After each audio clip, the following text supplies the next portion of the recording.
الحمد لله رب العالمين الذي أمرنا بالدعاء فقال وقال ربكم ادعوني أستجب لكم فوعدنا بالإجابة فقال وإذا سألك عبادي عني فإني قريب أجيب دعوة الداعي إذا دعان والصلاة والسلام على رسول الله الذي وعدنا بالإجابة عندما ندعو إلى الله سبحانه وتعالى فقال من ضمن دعائه في أسماء الحسنى اقتداء من أصحابه صلى الله عليه وسلم أرأيت ماذا دعوت فقد دعوت بأسمائه الأعظم إذا دعي بها أجاب وإذا سئل بها أعطى اللهم صل وسلم وبارك على رسولك الكريم النبي الأمين وعلى آله وصحبه وأمته إلى يوم الدين أما بعد فيا عباد الله أوصي نفسي وإياكم بتقوى الله فقد فاز المتقون فلا تموتن إلا وأنتم مسلمون. Saudariku sekalian, para ibu baik yang di dalam ruang masjid ataupun yang di luar masjid, di sekitaran masjid dan studio, saya ingin mengajak pada seluruhnya tanpa kecuali, mari kita senantiasa bersyukur pada Allah Subhanahu wa taala atas nikmat yang telah kita dapati sampai dengan pagi hari ini. Syukur itu selalu menambah ketenangan di dalam jiwa. Syukur itu bisa mengentaskan sebagian persoalan hidup yang kita rasakan. Syukur itu bisa menambah kekuatan dari perasaan lemah yang kita rasakan. Dan syukur itu puncaknya bisa mengantarkan ke dalam surga terbaik yang dijanjikan, hingga Allah menyebutkan kemudian dalam Al-Quran, wa qalilun min ibadiyasy syakur. Sedikit sekali di antara hamba-hambaku itu yang bisa menjadi orang yang pandai bersyukur kepada Allah Subhanahu wa taala. Mudah-mudahan hidupan kita sampai hari ini seluruhnya diterima oleh Allah Subhanahu wa taala sebagai amal saleh, dan semoga yang belum mendapatkan hidayah untuk berislam sampai dengan pagi hari ini dihunjamkan hidayah kepada dalam jiwanya oleh Allah Subhanahu wa taala agar bisa berislam sebelum wafat menghadap Allah Subhanahu wa taala. Baik, hari ini kita akan belajar. Saya akan cepat masuk kepada pembahasan karena waktu kita cukup singkat, tentang orang-orang yang dikabulkan doanya yang tersebut dalam Al-Quran khususnya dan sunnah Rasulullah Sallallahu Alaihi Wasallam. Kita akan bagi pembahasan kita ke dalam 3 bagian. Pertama, kenapa kita mesti berdoa? Di poin pertama. Kenapa kita mesti berdoa? Yang kedua, bagaimana cara berdoa yang baik, yang cepat dikabulkan oleh Allah Subhanahu wa taala. Yang pertama, mengapa kita mesti berdoa? Esensi doa itu apa, kan? Yang kedua, bagaimana cara berdoa yang sekiranya cepat dikabulkan oleh Allah Subhanahu wa taala. Dan yang ketiga, kita akan melihat ukuran pengabulan doa. Seperti apa doa itu dikabulkan. Karena nanti ada orang-orang yang tidak sadar sesungguhnya doanya sudah dijawab, tapi dia tidak menyadari itu. Bahkan merasakan doanya kok nggak dijawab-jawab gitu. Padahal Allah sudah menjawabnya. Nah, seperti apa ukuran kita mengetahui bahwa doa kita telah terjawab, atau doa kita barangkali belum dijawab atau tidak dijawab? Apa ukuran ketiga hal itu? Itu yang coba kita turunkan di pembahasan pagi ini.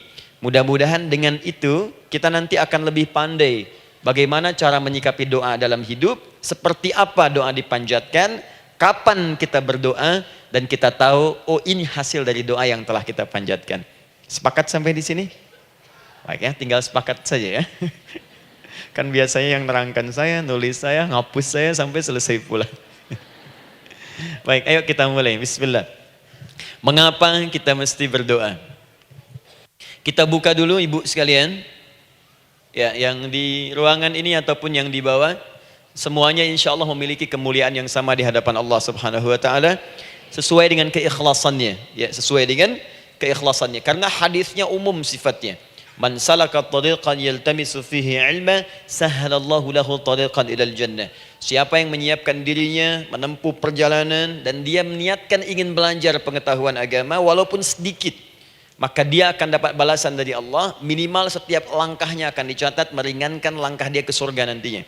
Ya, dan di situ tidak disebutkan khusus bagi yang di dalam ruangan masjid. Lantai 2 lagi misalnya. Tidak. Ya, jadi yang di sekitaran, yang di depan semua berdasarkan niatnya, ya. Berdasarkan niat dan kuantitas amalannya. Di kuantitas itu tambah. Mungkin Ustadz belum datang, ibu ada yang berzikir, ada yang baca Al-Quran, ada yang istighfar, itu yang nambah pahala.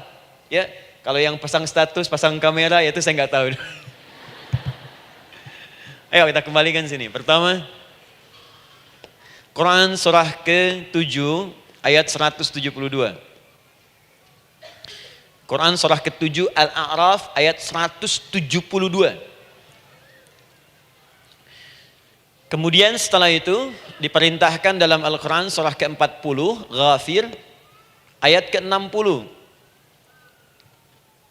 Lalu kita praktekkan ini dalam keseharian kita. Saya beri contoh misalnya Quran surah ke-2 ayat ke yang paling banyak nih dibaca 201. Kadang-kadang misalnya Quran surah kedua ayat 286. Banyaklah. Quran surah ke-7 ayat 23 misalnya dan seterusnya. Ini bagian pertama.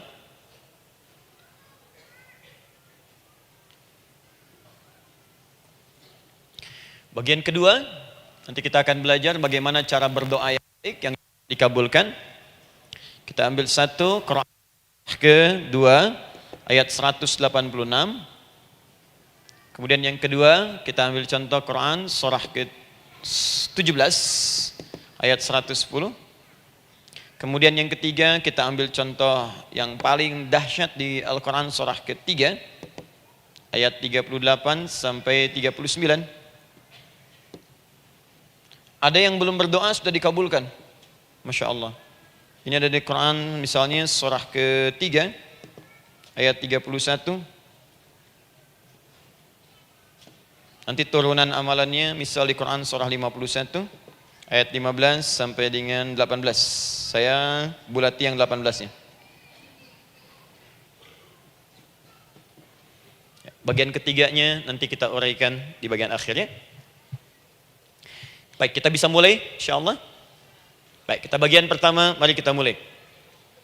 Saya ingin berkisah sejenak dengan menyampaikan Quran surah ke-7 Al-A'raf ayat 172. Allah berfirman, A'udzubillahi minasyaitonir rajim, wa idz akhadha rabbuka min bani adama min zuhurihim dzurriyyatahum wa ashhadahum ala anfusihim alastu bi rabbikum qalu bala syahidna. Ada ayatnya? Baik ya, di Quran surah ke-7 Al-A'raf ayat 172. Wa idz akhadha rabbuka min bani Adam. Kata Allah, dan ingatlah, pahamilah, pelajarilah, dalamilah. Teman-teman sekalian, ingat kalimat idz itu, idz dalam Al-Quran, termasuk dalam bahasa Arab, itu bukan sekedar mengingat. Idz itu bisa mengandung arti memahami dengan dalam. Menganalisis. Ya, memaknai itu idz. Jadi bukan sekedar mengingat. Bukankah ibu kalau mengingat sesuatu berusaha mendalaminya? Ya, kalau nggak percaya saya tanya begini. Coba ibu ingat kemarin jam 5 sore ada di mana? Bukankah sekarang sedang mendalami sesuatu? Sedang mencari memori jam 5 sore kemarin ada di mana? Setelah itu dihimpun jadi sesuatu lalu disampaikan dengan terstruktur, dengan rapi. Oh, kemarin saya ada di sini, di sini, di sini, mengerjakan ini. Itu idz dalam bahasa Arab. Kalau di Al-Quran ada kalimat idz, itu berarti bukan sekedar kita diminta mengingat, tapi juga merenung, mendalami, memahami dengan dalam. Paham insyaallah? Baik, sekarang perhatikan. Nanti kalau ibu baca Al-Quran, maksud saya, ibu bisa menerjemahkan sendiri dan memahami dengan baik. Ya, misal kalimat idz pertama dalam Al-Quran misal ditemukan di Quran surah kedua ayat 30. Wa idz qala rabbuka lil malaikati inni ja'ilun fil ardi khalifah. Idz akan ditemukan. Nah, sekarang ayat tentang korelasinya dengan doa, kita buka Quran surah ke-7 tadi ayat 172. Wa idz akhadha rabbuk, dan pahami ya kata Allah, renungkan ya, maknai dengan dalam ketika Allah menyampaikan, membuat komitmen dengan semua anak cucu Adam tanpa kecuali. Semuanya. Ingat kalau ditemukan kalimat Bani Adam. Bani Adam disebutkan 7 kali dalam Al-Quran. Ya. Berapa kali? 7 kali. Kalimat Bani Adam. Bani Adam. Ini menunjuk pada semua keturunan anak cucu Adam sampai selesai kehidupan. Ya, dari Nabi Adam alaihissalam, kemudian pasangannya Sayyidah Hawa alaihissalam, kemudian keduanya mulai berumah tangga, melahirkan keturunan. Diabadikan di Al-Quran surah keempat, ya, surah Ibu, ayat yang pertama. Ya ayyuhan nasu taqu rabbakumul ladzi khalaqakum min nafsin wahidah wa khalaqa minha zawjaha. Di situ kemudian ada Adam, zaujaha Hawa, ya. Wa batha minhuma rijalan katsiran wa nisaa. Dari situ turun keturunan laki-laki perempuan, laki-laki perempuan. Nanti menyebar, Bu, ya, menyebar. Ada yang ke Chicago, ada yang di Chicago, ada yang di Singaparna, ada yang di Singapura. Semua nyebar. Ya, di Sunda, dari Jawa sampai ke Sumatera, sampai Indonesia, sampai Nusantara, sampai Asia, Eropa, sedunia. Nanti penyebarannya disebutkan di Quran surah ke-49 ayat ke-13. Ya ayyuhan nasu inna khalaqnakum min dzakarin wa untha. Hai manusia, semua saya ciptakan ada 2 jenis. Kalau bukan laki-laki itu pasti perempuan. Jadi tidak ada yang ketiga. Ingat ya? Kalau bukan laki-laki siapa? Perempuan. Jadi tidak ada misalnya, maaf, laki-laki yang keperempuan-perempuanan, yang gerakannya melambai, ya, kata-katanya terlampau lembut misal, dan tidak ada pula perempuan yang perkasa, ya, terlampau kuat misalnya, melampaui batas-batas standarnya. Jadi kalau bukan laki-laki pasti perempuan. 2 saja. Jadi kalau misalnya masih ada yang bingung, tentukan dirinya, ya, dan lihat fitrahnya. Lihat fitrahnya. Baik, kemudian waja'alnakum syu'uban wa qabaila. Kami tempatkan kalian mungkin beda-beda tempat. Syu'ub, beda tempat. Ya, ada yang misalnya RT, RW, kecamatan, beda kampung, beda negara, sampai seluruh dunia. Wa qabail, satu tempat itu sukunya bisa beda. Coba Ibu lihat misalnya, ya, di daerah Sumatera saja ada berapa suku? Di Sunda paling banyak suku, ya? Banyak sekali. Jadi bisa lain-lain, bisa beda-beda. Nah, lita'arafu, semua saling mengenal, silakan. Nah, ketika semua tadi ditempatkan di semua pelosok dunia, baik laki-laki, perempuan, dari anak keturunan Adam, itu semua anak keturunan Adamnya disebut dengan satu nama saja dalam Al-Quran, yaitu Bani Adam. Jadi kalau kita mau cari keturunan kita, sampai ke asal mula kita, dari kita sekarang, itu semua akan tersambung kepada Adam alaihissalam. Puncaknya akan ke sini. Ya. Dan tidak akan nyasar kemana-mana, Bu. Ya, ada sebagian manusia nasabnya tidak ingin ke Adam, inginnya bergeser, sehingga mengatakan manusia berasal dari monyet katanya. Ya. Ada yang berkata begitu. Ibu sampaikan saja kalau bapak dari monyet, silakan saja, jangan ngajak-ngajak saya, gitu ya. Nah, jadi semua manusia itu pasti akan kembali ke sini, ya, ke Adam alaihissalam. Karena itu saya pernah sampaikan termasuk di sini di hadapan ibu semua, masih ingat mukjizat pertama Rasulullah sallallahu alaihi wasallam saat lahir ke muka bumi. Ingat, Nabi itu sebelum dilantik menjadi Rasul dalam usia 40 tahun, turun surah Al-Alaq, itu diberikan oleh Allah keistimewaan tanda-tanda kenabian. Apa di antara tandanya? Allah perjelas nasab keturunannya sampai Nabi Adam, padahal lahirnya itu ayahnya sudah wafat. Di lahir beliau, ayahnya wafat, tapi nasabnya diperjelas sampai Nabi Adam. Sehingga jelas, orang tidak bisa menyoal. Ini orang nggak jelas nih, ya. Kan suka ada begitu, Bu, ya. Tiba-tiba datang menerangkan sesuatu, siapa itu? Itu nggak jelas. Bahkan sekarang sering muncul statement, siapa sih Ustadz itu? Itu Ustadz nggak jelas. Ya. Nabi nggak bisa disoal, karena semuanya jelas. Nasabnya jelas, keturunannya jelas, kemuliaannya jelas, ilmunya jelas. Jadi kalau orang mau menyoal nggak punya peluang. Siapa kamu Muhammad? Saya jelas keturunannya. Muhammad SAW bin Abdullah, bin Abdul Muttalib, bin Hashim, bin Abdul Manaf, bin Qusay, bin Murrah, bin Kilab, bin Ka'ab, bin Ghalib, bin Fihir, bin Malik, bin Nadar, bin Kinana, bin Khuzaimah, bin Mudrika, bin Ilyas, bin Nizar, bin Mudar, bin Ma'ad, bin Adnan, bin Addi, bin Adri, bin Muqawwam, bin Nagur, bin Tarih, bin Ya'rub, bin Yasjub, bin Nabit, bin Ismail alaihissalam, bin Ibrahim alaihissalam, bin Azar atau bin Nakhur, bin Abir, bin Kinan, bin Arfakhshad, bin Sam, bin Nuh alaihissalam, bin Mikhlail, Matushala, bin Kinan, bin Anwas, bin Thith, bin Adam alaihissalam. Coba ulangi. Jelas. Jelas. Jadi orang nggak bisa nyoal, itu mukjizat ya. Keistimewaan pertama sebelum Allah kemudian angkat menjadi nabi dan rasul di usia 40 tahun. Jadi kalau ibu ditanya, kamu jelas enggak? Jelas. Apa binnya? Bin Bani Adam. Itu bocoran dari Al-Quran. Ya, kalau ditanya keturunan siapa kamu? Adam. Tahu dari mana? Allah yang nyampaikan langsung. Apa kata Allah? Bani Adam. Jelas ya? Baik. Jadi ini kembali kepada Adam alaihissalam. Nah, semua anak cucu Adam yang saya garis bawahi, sejak mulai terlahir itu sudah ada komitmen dari Allah dengan anak cucu Adam ini sebelum terlahir ke dunia. Sejak dalam kandungan. Jadi kalau ibu belajar hadis, misal dulu saya pernah amanahkan kalau ibu mau belajar dasar-dasar, cari kitabnya Imam An-Nawawi yang Al-Arba'in An-Nawawiyah, 42 hadis. Hadis keempat, ya paling kiri sebelah atas di kitabnya, dari Abdullah bin Mas'ud radhiyallahu taala anhu, ya, qala Nabi sallallahu alaihi wasallam bahwa shadiqul masduq.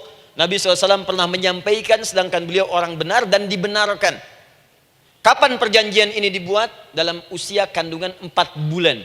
Dalam kandungan. Inna ahadakum yujma'u fi batni ummihi. Setiap kalian yang akan terlahir dari anak cucu Adam. Kecuali Adam, Bu, ya. Ingat, kecuali Adam, kecuali Hawa. Karena ini asal mula manusia keduanya. Tapi keturunan Adam dan Hawa akan mengalami proses yang sama. Dikandung dulu ibundanya, kemudian terlahir. Adam tidak dikandung, ingat, Adam tidak ada bapak, Adam tidak ada ibu. Langsung diciptakan wujudnya oleh Allah Subhanahu wa taala dari bahan dasar yang sama dengan manusia. Ya, karena itu saya pernah ditanya, pernah berdialog, ya, Ustaz, ini spesial Nabi Isa ini. Ya, spesial, Yesus Al-Masih Nabi Isa spesial. Karena itu diangkat sebagai Tuhan. Apa yang spesial? Kata beliau, karena ini bisa menghidupkan yang mati. Yang kedua, ini lahirnya beda dengan orang biasa. Bagaimana lahirnya? Tanpa bapak. Ibu saja tanpa bapak. Mana ada manusia yang lain seperti ini? Saya bilang, Adam lebih spesial lagi. Lahir tanpa ibu, tanpa bapak. Kenapa nggak jadi Tuhan? Tapi kan Adam nggak bisa menghidupkan yang mati. Dengan izin Allah, maaf, Nabi Ibrahim lebih canggih lagi. Buka Quran surah kedua, ayat 260. Paling kiri sebelah atas. Wa idh qala Ibrahim rabbi arini kaifa tuhyil mauta qala awalam tu'min qala bala walakin inna qalbi. Ketika Ibrahim bermohon kepada Rabbnya, ya Allah, tolong tunjukkan kepadaku bagaimana cara menghidupkan yang mati. Kata Allah, kamu masih nggak yakin? Kata Ibrahim, saya yakin-yakinnya, cuma supaya hati saya tenang, membuktikan kepada yang lain tentang kuasamu. Kata Allah, gampang. Lalu Allah berikan kemudian satu ketentuan sama persis dengan Nabi Isa, cuman prosesnya lebih canggih. Kalau Nabi Isa tepuk mayatnya, bangun, bicara. Nabi Ibrahim kata Allah, nih ambil burung, potong-potong dulu, dicincang dulu. Sudah dicincang kemudian, mayatnya disimpan, jasadnya di tempat bukit yang berbeda. Kalau sekarang potong burung, simpan di bukit satu, jasad yang kedua simpan di bukit B. Kepalanya simpan di bukit A, ekornya simpan di bukit B, badannya simpan di bukit C. Panggil dengan nama Allah. Thummat uhunna ya'tina kasa'ya. Panggil bismillah dengan nama Allah, hidup. Sama persis dengan Nabi Isa. Dengan nama Allah biiznillah, hidup. Nabi Ibrahim biiznillah, dengan nama Allah hidup. Menyatu semuanya jadi satu. Psst. Kalau Nabi Isa kemudian ada yang menduga sebagai Tuhan, kenapa Nabi Ibrahim tidak angkat jadi Tuhan? Paham ya? Nah, ini menunjukkan bahwa ada pola pemikiran yang harus dikembalikan supaya benar cara memahaminya. Jelas sampai sini? Maaf saya sedikit agak lompat ya. Saya kembalikan kemudian, perhatikan sini. Inna ahadakum yujma'u fi batni ummihi. Karena itu semua anak cucu Adam, beda dengan Adam, akan proses lahirnya dikandung dulu di perut ibundanya. Fokus baik-baik. Arba'ina yauman nutfah, 40 hari pertama baru kemudian proses antara spermatozoa dengan ovum berproses. Thumma yakunu mithla dzalika, kemudian alaqah. 40 hari yang kedua jadi alaqah, zigot yang menempel di dinding rahim. Thumma yakunu mithla dzalika mudghah. 40 hari ketiga berbentuk mudghah, sudah mulai berbentuk daging sekeratan, ada bentuknya. Dan usianya sudah 4 bulan, 40 hari ketiga, 120 hari. 120 hari. Thumma yursalu ilaihil malak, kemudian diutuslah malaikat, fayanfukhu fihi ruh, maka ditiupkan roh ke dalamnya. Jadi ingat, kalau di antara sini, di antara kita ada ibu misalnya yang tengah hamil, tengah mengandung, ingat baik-baik, atau keluarganya, kerabatnya, usia 4 bulan itu roh sudah ditiupkan. Di kandungan sudah ada rohnya. Hati-hati ya. Berapa bulan? 4 bulan. Karena itu nanti ada ayat dalam Al-Quran, Quran surah ke-7 ayat 189. Di posisi ini harus banyak berdoa dan beramal soleh. Ingat ya, berdoa, beramal soleh, minimal minta kepada Allah. Da'awallaha rabbahuma la in ataitana shaliha lanakunanna minasyakirin. Minta banyak kepada Allah, ya Allah jadikan anak saya anak yang soleh, jadikan anak saya anak yang soleh. Dari usia itu 4 bulan sampai ke atas menjelang lahiran. Nanti diiringi oleh amal soleh kedua orang tuanya. Ini sudah penelitian dokter muslim, khususnya di Asia Tenggara. Saya diskusi dengan seorang dokter muslim, ternyata ada korelasi amal soleh yang dikerjakan kedua orang tua, ayah dan bunda, atau calon ayah dan bunda, kepada anak yang sedang dikandung, yang belum dilahirkan. Jadi kalau orang tuanya rajin baca Al-Quran, itu berpengaruh ke anak, Bu. Dan penelitian terkini, itu mempercepat anak itu menjadi seorang penghafal Quran ketika lahir. Ya, pernah satu kali dibacakan Al-Quran, posisi janin itu berubah. Seperti sujud gitu. Itu penelitian sudah di MRI waktu itu dilihat ya, kelihatan. Jadi ada korelasi antara kesolehan orang tua dengan kesolehan anak yang sedang dikandung. Hati-hati ya. Tapi yang penting diketahui adalah dalam usia kandungan 4 bulan itu disebutkanlah isyarat di Quran surah ke-7 ayat 172 terjadi perjanjian komitmen dengan Allah Subhanahu wa taala. Apa perjanjiannya? Wa idh akhadha rabbuka min bani adama min zuhurihim dzurriyyatahum wa ashhadahum ala anfusihim. Lihat perjanjiannya, saya fokus di kalimat ini, alastu bi rabbikum. Rabb. Apakah engkau akan berkomitmen saat ini? Bersaksi? Karena kalimatnya bersaksi.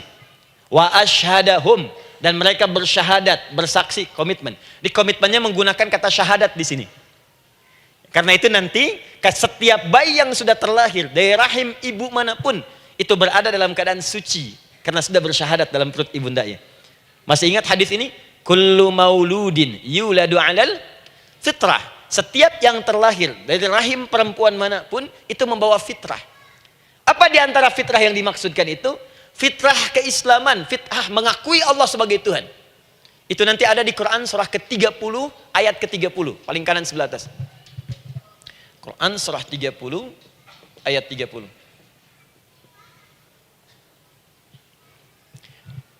Fa'aqim wajhaka lid-dini hanifa.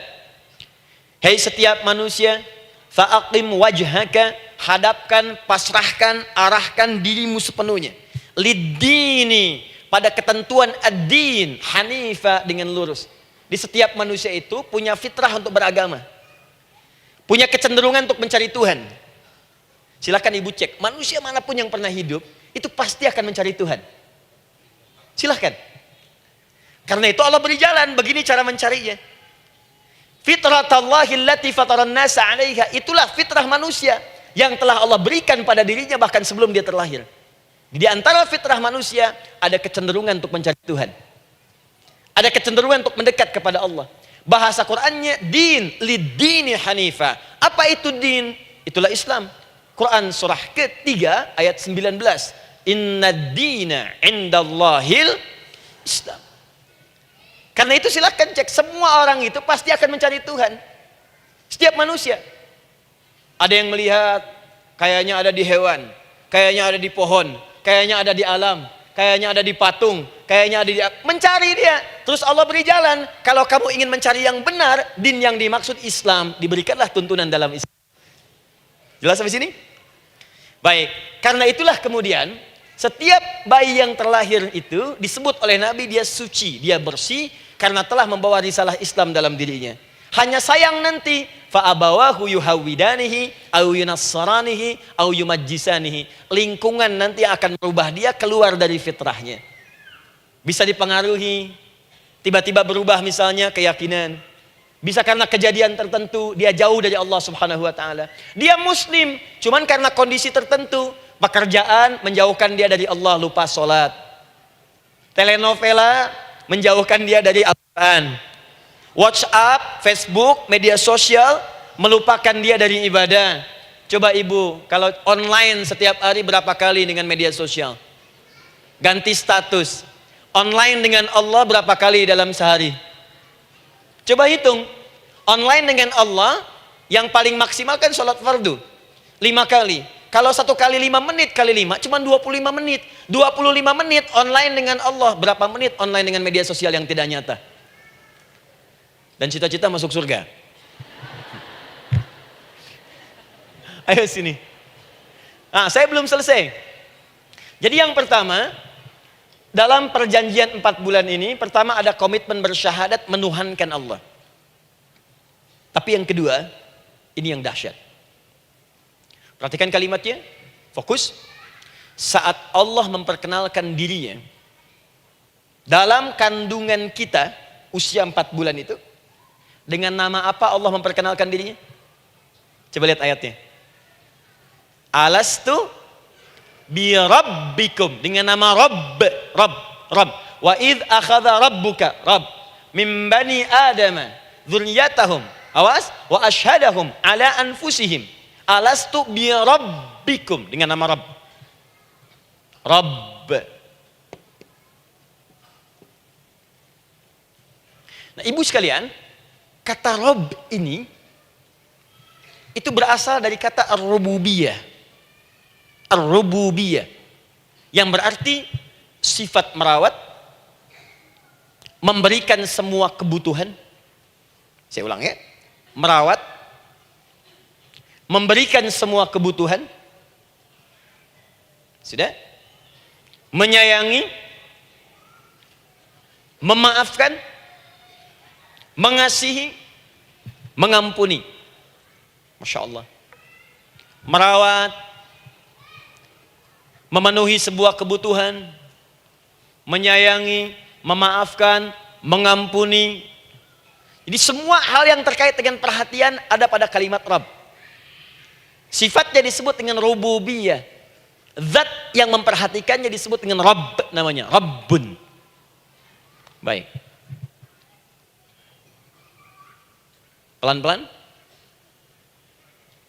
Seakan-akan Allah ingin berkata begini. Hei, engkau buat perjanjian dengan saya sekarang. Engkau bersaksi, saya sebagai Tuhan. Siap bersaksi, menuhankan saya.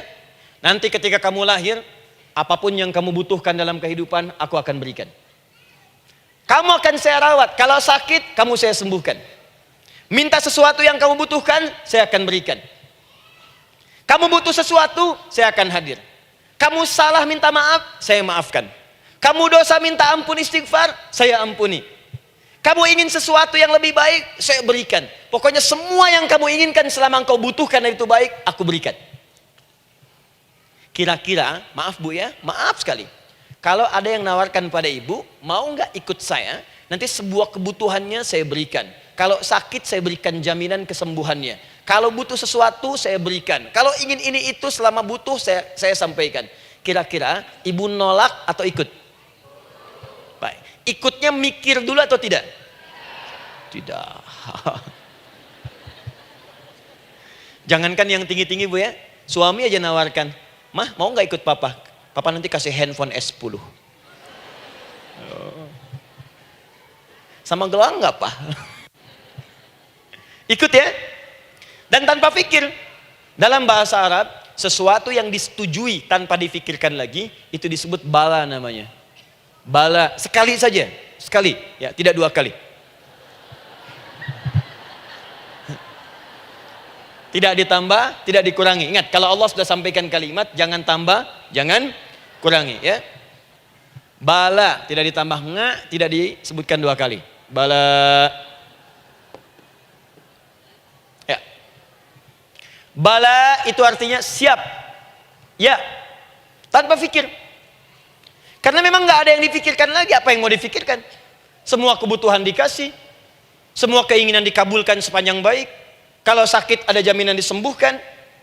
Dikasihi, disayangi, salah dimaafkan. Ya, kalau dosa diampuni, apalagi yang kurang, nggak ada aib, nggak ada yang kurang, sempurna semua. Kita katakan bala tanpa pikir. Karena itu, perhatikan, setiap kita kemudian, ibu sekalian, datang terlahir ke bumi, mengalami kehidupan, fitrah kita setiap mendapatkan kebutuhan, kita akan menyebut nama Allah Subhanahu wa taala dengan nama yang telah dijanjikan itu. Silakan ibu cek. Bukankah ibu ketika ada kesulitan memohon kepadanya? Ya Allah, tolong sembuhkan ya Allah. Ya Allah, lancarkan ya Allah. Ya Allah, sukseskan suami saya. Ya Allah, tenangkan kehidupan rumah tangga kami. Ya Allah, anugerahkan solusi. Ya Allah, sembuhkan ibu saya. Semua minta kan? Dan dahsyatnya, ketika ibu memohon kepada Allah itu, ibu gunakan kalimat yang telah disepakati ketika Allah sampaikan kepada kita. Rabb, Rabb, Rabb. Perhatikan, kalau ibu berdoa, doa apa paling favorit? Rabbana atina fid dunya hasanah fil akhirati hasanah wa qina. Doa apa itu? Sapu jagat. Bu bayangkan, Nabi aja nggak tahu tuh istilah itu sapu jagat. Ibu tahu? Wah, Masya Allah, Indonesia kreatif. Luar biasa. Ada doa sapu jagat, nggak ada doa sapu nggak ada jagatnya, ada doa jagat nggak ada sapunya. Pokoknya luar biasa lah. Ya. Ya. Lihat, bukankah kalimatnya dibuka dengan Rabb? Rabbana atina fid dunya sana. Rabbana zalamna anfusana wa illam taghfir lana wa tarhamna lanakunanna minal la yukallifullahu nafsan illa laha ma kasabat wa 'alaiha mak. Perhatikan, Rabbana la innasina Rabbana Rabb. Ini ayatnya. Sapu jagat Quran surah 2 ayat 201. La yukallifullah Quran surah 2 ayat 286. Rabbana zalamna Quran surah 7 ayat 23. Yang ingin saya sampaikan, setiap kita butuh sesuatu, kita menyebut namanya dengan kalimat Rabb. Kenapa kita katakan Rabb? Karena Allah sendiri menyebutkan dengan kalimat Rabb. Alastu bi rabbikum, saya nanti adalah Tuhan yang akan memperhatikan kalian, menyayangi kalian. Saya Tuhan yang akan merawat kalian, memberikan semua kebutuhan. Makanya ibu tuh kalau ada persoalan nagih seakan-akan ke Allah. Ya Allah, kan engkau yang berjanji kepada saya. Engkau yang berjanji, engkau yang menepati ya Allah, karena engkau Tuhan. Kalau manusia, dia berjanji, dia yang mengingkari. Dia awali, dia yang akhiri. Tapi engkau beda ya Allah.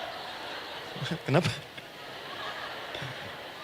Engkau berjanji, engkau yang menepati. Quran surah ketiga ayat 9. Innallaha la yukhliful mi'ad. Engkau yang berjanji, engkau yang menepati. Engkaulah awal dan akhir dari semua hal. Engkau mengatakan saya Rabb yang akan memberikan semua kebutuhan. Sekarang saya butuh ya Allah.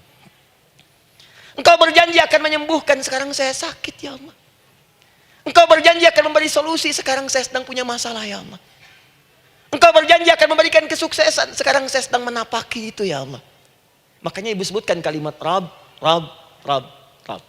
Jadi sesungguhnya doa itu adalah fitrah dari setiap manusia karena mulai dibangun komitmen sebelum dia dilahirkan ke muka bumi. Jadi kalau kita bicara tentang doa, doa itu fitrah kehidupan bagi setiap manusia. Hidup. Sekaligus penanda komitmen yang membedakan antara Khalik dengan makhluk, hamba dengan Allah, manusia dengan Tuhan. Kan Allah katakan saya Rabb ya, saya yang ngasih, saya yang Tuhan. Berarti kita yang makhluk kan, kita yang butuh kan. Allah yang memberi, kita yang butuh. Untuk membedakan mana yang butuh, mana yang ngasih, maka pembedanya adalah doa. Jadi kalau ada manusia yang nggak pernah doa selama hidup, itu tandanya ada yang salah dengan kehidupannya. Karena seakan-akan dia nggak butuh Tuhan. Sebab perbedaan manusia dengan Tuhan itu sebelum lahir, salah satunya ditunjukkan dengan sifat butuh kita kepada Allah. Makanya sekaya-kayanya orang itu pasti berdoa.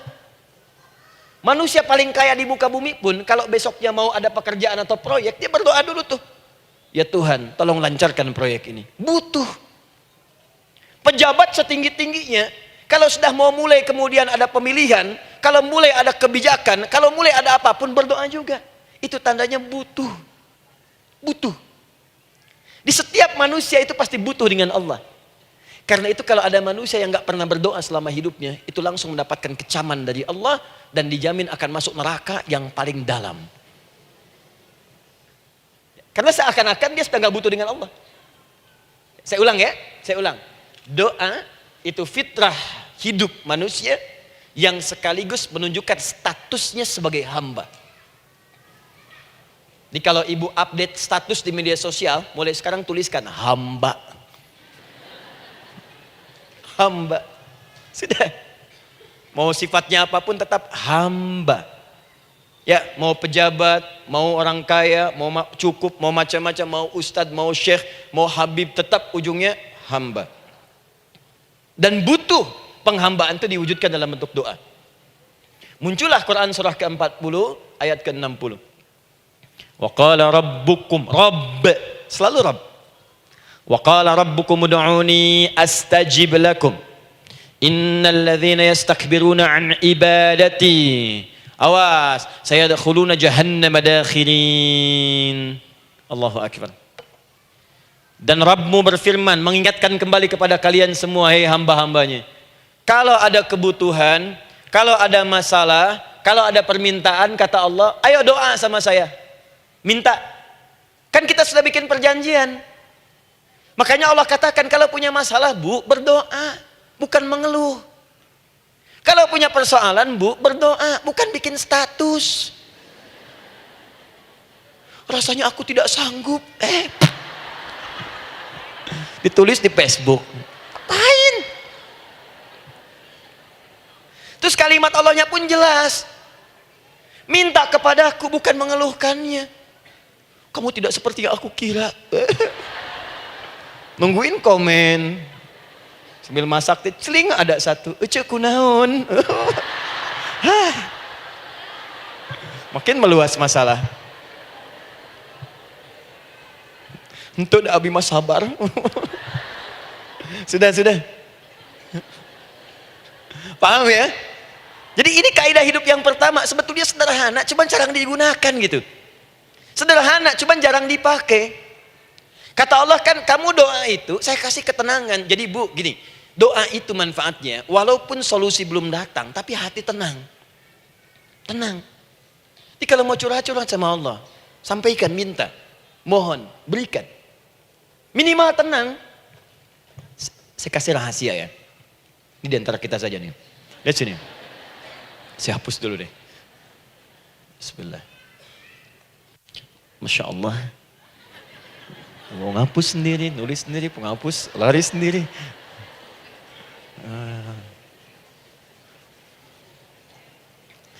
Bismillah. Oh ini ada dua ya. Sini. Baik. Buka Quran surah 7 ayat 205. Quran surah 7 ayat 205. Doa itu disebut zikir di ayat itu. Jadi kalau ibu sedang berdoa, itu sedang berzikir. Wadhkur rabbaka fi nafsika tadarruan wa khifatan wa dunal jahri minal qaul. Ada ayatnya? Oke. Pakai Rabb lagi kan? Wadhkur rabbaka. Kalau engkau punya masalah, kata Allah, sekecil apapun. Di rumah tangga kah, di kantor kah, kehidupan sosial kah. Kata Allah, ayo sebut, minta kepada Allah. Berdoa. Doa disebut dengan zikir. Zikir itu semua kegiatan yang membuat kita ingat Allah. Zikir. Baca Quran, zikir. Dalilnya Quran surah ke-15 ayat 9. Inna nahnu nazzalna dzikra. Kami turunkan Al-Quran sebagai zikir. Menghafal Quran, zikir. Quran surah 54 ayat 17, ayat 22, ayat 32, ayat 40. Walaqad yassarnal Qur'ana lidzikri. Kami akan mudahkan Al-Quran untuk diingat, dihafalkan. Zikir, sebagai zikir kepada Allah. Ibu selepas sholat, baca subhanallah, alhamdulillah, Allahu Akbar, zikir. Quran surah keempat, ayat 103. فَإِذَا قَضَيْتُمُ الصَّلَاةَ فَاذْكُرُوا اللَّهِ. Maka jika anda telah tuntas mengerjakan sholat, segera berzikir kepada Allah. Sholat sendiri, zikir. Quran surah ke-20, ayat ke-14. Innani anallahu la ilaha illa ana fa'budni wa aqimis salata li dzikri. Saya Allah, kata Allah. Tidak ada Tuhan selain saya. Sembah saya. Bagaimana menyembah Allah? Tunaikan salat sebagai zikir kepada Allah. Zikir. Di zikir semua amalan yang mendekatkan kita dengan Allah. Doa itu satu dari bagian zikir. Tapi tahukah ibu fungsi zikir yang paling utama itu apa? Quran surah 13 ayat ke-28. Ala bidzikrillahi tatmainnul qulub. Yakinkan pada dirimu, kalau zikirmu benar kepada Allah, maka dia akan berdampak kepada hati menjadi lebih tenang. Zikir itu, manfaat pertamanya, membuat hati tenang, Bu. Tadi saya contohkan. Baca Al-Quran zikir kan? Jadi kalau ibu sedang tidak tenang, sedang gelisah, ada masalah, daripada mengeluh sana sini, wudu, Bu, wudu. Ambil mushaf. Baca. Saat baca itu mungkin solusi belum datang, tapi hati itu lebih tenang. Kaitan dengan bahasan kita, doa, minta. Doa. Jadi kalau orang punya masalah itu kalau berdoa, walaupun solusinya belum datang, walaupun kemudian jawabannya belum tiba, minimal hati ibu itu tenang. Ini dia. Kan surah 13 ayat 28. Rumus ini pakai. Gunakan dalam hidup. Karena yang tahu kehidupan kita itu Allah yang menciptakan kita. Yang tahu pesawat, yang bikin pesawat. Yang tahu handphone, yang bikin handphone. Yang tahu mikrofon, yang bikin mic-nya. Yang tahu kita, yang menciptakan kita. Ikutilah petunjuk Allah yang menciptakan kita, maka akan langsung terasa manfaatnya. Ibu tidak percaya, silahkan lakukan. Rasakan bedanya, bedakan rasanya, dan pasti akan terasa bedanya. Akan lain. Tuh. Doa. Tapi ingat yang paling penting kata Allah, doa itu bukan sekedar penting permohonannya, tapi menunjukkan status kita sebagai hamba di hadapan Allah Subhanahu wa taala. Jadi kalau ada orang selama hidup tidak pernah berdoa, artinya dia mengingkari status dia sebagai hamba di hadapan Allah Subhanahu wa taala. Mau menyejajarkan diri dengan Tuhan. Kan yang tidak pernah meminta itu Tuhan. Allah yang memberikan. Kalau manusia beda pasti minta. Artinya kalau ada manusia nggak pernah minta, seakan-akan bahasa halusnya, kamu ini ngaku jadi Tuhan. Saya tempatkan kau di neraka jahanam yang paling bawah. Jahanam itu, Bu, belum masuk saja sudah terasa. Terasa. Buka ibu Quran surah misalnya ke-40 Ghafir tuh. Ya, ayat 45 sampai dengan 47-nya. Sebelumnya lagi lihat Quran surah ke-8 ayat ke-50. Itu penghuni neraka, Bu, yang bukan jahanam saja. Penghuni neraka itu kalau mau meninggal itu dipukulin dulu malaikat. Depan belakangnya. Ayo, kamu keluar. Lama amat keluarnya rohnya katanya. Takut karena nggak punya bekal. Kan maaf ya, kaidah mengatakan orang nggak punya bekal itu takut pulang, apalagi orang merasa salah. Anak ibu berbuat kesalahan, mau pulang takut kan? Takut. Jadi kalau ada anak takut pulang, salah dia. Salah. Kemana anak nggak pulang-pulang? Pasti ada yang salah karena nggak berani pulang. Jangankan salah, nggak punya bekal saja, malu pulang. Lihat ibu waktu Ramadan usai, mau mudik, Idul Fitri. Kan pada mudik kan? Kenapa mau mudik dan senang mudik? Karena punya bekal, Bu. Dikumpul-kumpulkan tuh selama 11 bulan. Untuk 1 bulan saja. Itu pun paling berapa hari. Kumpulin. Terus telepon keluarga, insya Allah aku pulang hari ini. Wah, senang semuanya. Padahal mudiknya cuma pakai motor, Bu. Motornya bebek, bekalnya singa. Serius saya, motor bebek bekal singa. Ada kardus belakangnya. Tulisin, terus tambah pelepah pisang buat begini. Belakangnya ditulisin, aku pulang sayang. Jalan, mudik. Terus yang di rumah kan senang nerimanya. Kenapa? Karena ada yang pulang dan bawa bekal. Saya pernah tanya pada seseorang, kenapa anda nggak mudik? Nggak ada bekal Ustaz, nggak ada bekal, malu pulang. Kebayang nggak saat pulang menghadap Allah nggak punya bekal? Malu pulang, apalagi punya banyak salah, jadi nggak mau keluar rohnya. Malaikatnya geram, dipukulin sama malaikat. Pukul depannya, pukul depan. Kamu ini cepat keluar, cepat keluar, cepat keluar. Keluar, keluar, keluar, keluar, keluar. Malu pulang. Tapi kalau punya bekal enak. Dan yang nyambut langsung malaikat. Bahkan nanti ada satu amalan saat dikerjakan, itu orang ini sudah masuk surga, tapi semua malaikat di semua pintu surga yang 8 itu datang mengunjungi dia mengucapkan selamat. Itu ada di Quran surah 13 ayat 24. Salamun alaikum bima sabartum fa ni'ma uqbaddar. Selamat ya saat di dunia sabar mencari bekal, dan ini bekal terbaik yang kamu dapatkan, silahkan nikmati surga yang kamu rindukan itu. Ini nikmat-nikmatnya tempat yang pernah nanti kamu kunjungi. Dan tinggal abadi di situ. Yang nyambut malaikat. Bayangkan semua malaikat, Bu. Semua malaikat dari pintu surga datang nyambut dia. Wah, Masya Allah, ada malaikat Jibril, Israfil, malaikat maut. Maaf ya, dicabut kemarin. Biasa, selamat, selamat, selamat, selamat, selamat. Dunia aja kalau ada yang nyambut senang kan? Rumah dicet, datang, sambut depan rumah, semua hidangan ada, Masya Allah. Bahkan yang tidak ada jadi ada, luarnya kongguan, dalamnya rangginang gitu kan. Wah, muncul semua.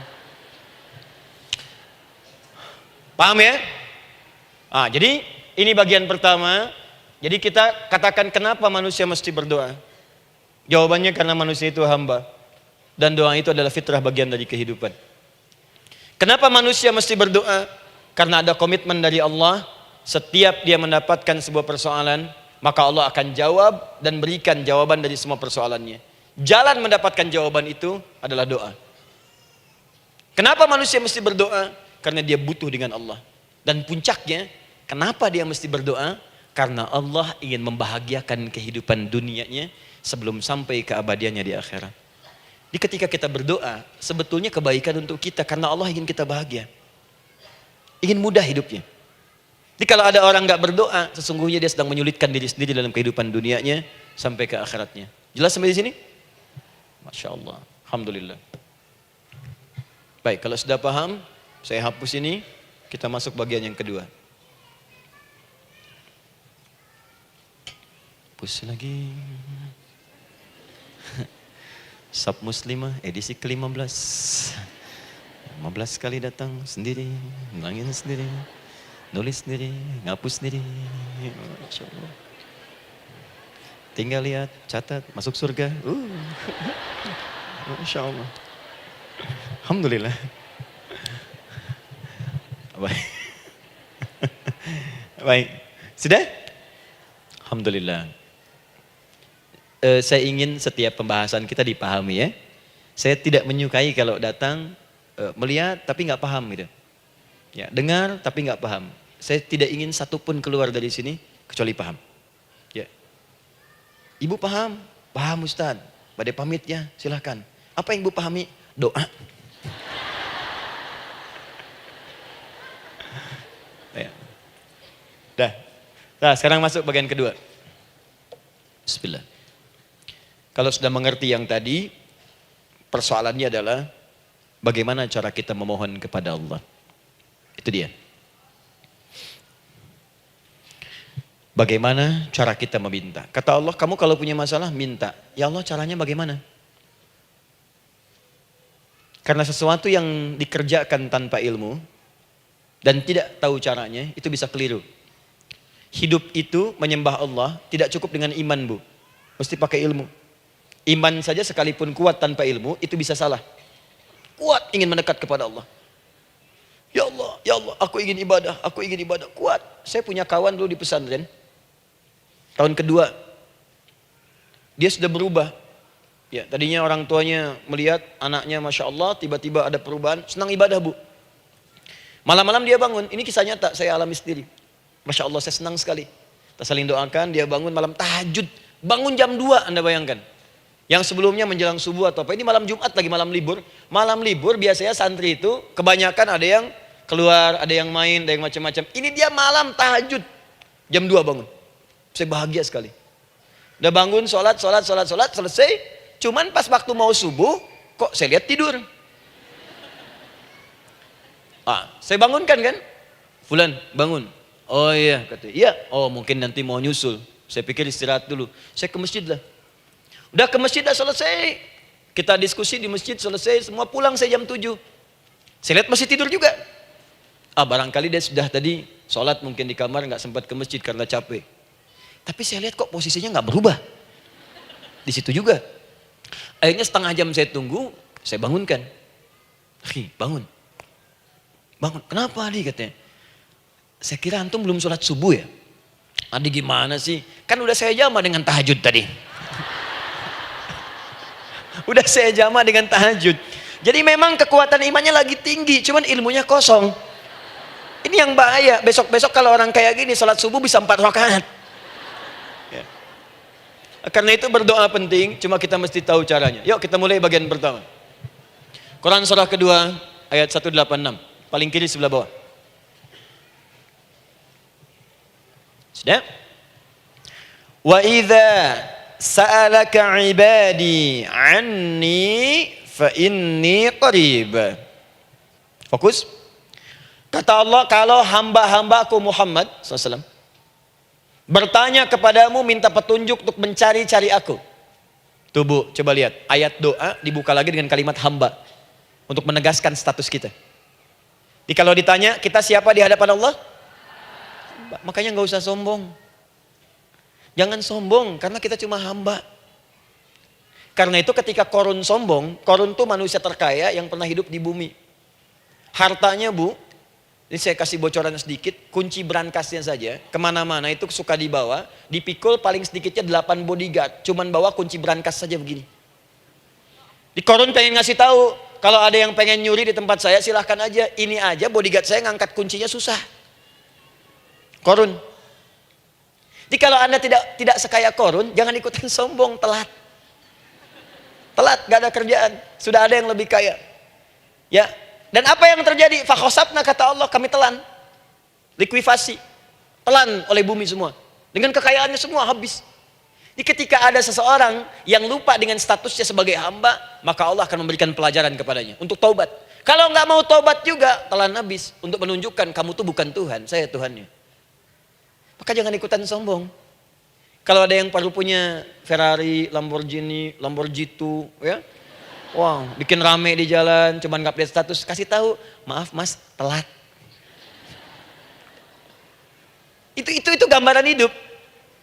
Dan ingat, setiap dibuka dengan kalimat permohonan, itu kalimatnya hamba. Hambaku, hambaku, hambaku. Termasuk mau minta tobat, hamba.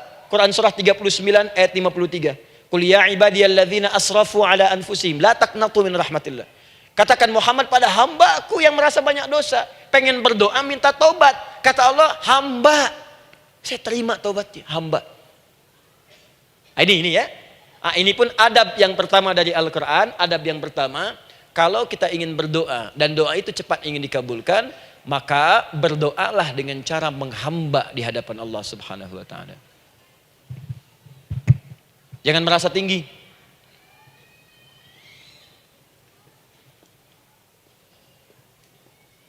Saya turunkan caranya. Bagaimana cara menghamba itu dengan cara yang baik? Fokus. Wa idza sa'alaka 'ibadi 'anni, Muhammad SAW, jika ada hamba-hambaku bertanya padamu tentangku, ingin mencari-cari aku. Masya Allah, Ibu maaf ya, biasanya kan kalau orang mencari Allah, ingin mendekat kepada Allah, entah itu datang ke masjid, bangun malam, biasanya motifnya cuma 2. 1, ada kebutuhan, pengen berdoa, terus dekat sama Allah. Besok mau arisan, malamnya tahajud. Anak mau ujian, baru puasa, kan? Suami ada proyek, baru baca Quran, kan? Terus itu biasa itu. Biasa, jadi fitrah Bu. Tumben jeng tahajud, fitrah. Itu biasa itu. Ya. Yang kedua, taubat dari maksiat. Taubat. Seorang taubat ke masjid, bangun malam, doa, itu biasa. Jadi kalau ada seperti itu tandanya kita hamba normal manusia. Fa inni qarib, kata Allah, katakan Muhammad SAW, katakan kepadanya, janganlah mencari, aku dekat. Dekat, jangan mencari, aku dekat. Jadi Bu, ketika kita butuh Allah, langsung dijawab oleh Allah. Kamu mau apa? Aku dekat. Itu secara psikologi memberikan ketenangan yang paling dalam. Saya belum datang di sini sampai jam 8. Ibu tanya panitia, ustadznya mana sih? Ustadznya mana? Jawaban pertama misalnya, ini belum jelas nih ustadznya. Gak ada kabar. Yang kedua mengatakan, tenang saja, ustadz sudah dekat. Maka yang kedua itu lebih menenangkan kepada kita. Ketika ibu mencari, ya Allah, saya sedang ada masalah, langsung dijawab oleh Allah. Tenang, aku dekat denganmu. Mau minta apa? Itu bu, jadi kalau ibu sedang punya persoalan, psikologi Al-Quran mengatakan, langsung rasakan Allah itu bersama kita, dekat, menunggu kita mau minta apa. Ibu punya masalah dengan suami, ingin mengadu. Lu kata Allah, saya dekat, kamu kenapa? Ada masalah apa? Ayo minta, ayo cerita. Mohon. Ibu punya masalah dengan anak. Ibu punya masalah dengan tetangga, di pekerjaan, kehidupan sosial. Kata Allah, saya dekat. Nah perasaan itu hadirkan dalam jiwa kita. Ini sekarang jarang didapatkan. Jadi kalau ada masalah itu, hal pertama yang dilakukan itu belum ingat Allah itu masalahnya. Di kebanyakan manusia itu kalau punya masalah, selalu ingin yang pertama itu solusinya. Bukan Allahnya. Kan pemilik solusinya Allah. Jadi kalau kita ingat pada yang memiliki, maka apapun yang kita minta akan diberikan. Bahkan ada orang yang saking ingatnya dengan Allah, sebelum minta sudah dikabulkan. Itu yang dahsyat. Nah, sekarang setelah kita paham tentang kedekatan ini, kemudian kita praktekkan. Jadi bu, ya maaf ya, ketika ibu punya masalah apapun, yang pertama diingat Allah. Allah, engkau telah berjanji, engkau pasti akan tepati. Ya Allah, sekarang aku ada persoalan. Nah, sekarang teruskan ayatnya. Ujibu da'watad da'i idza da'an. Ujiba.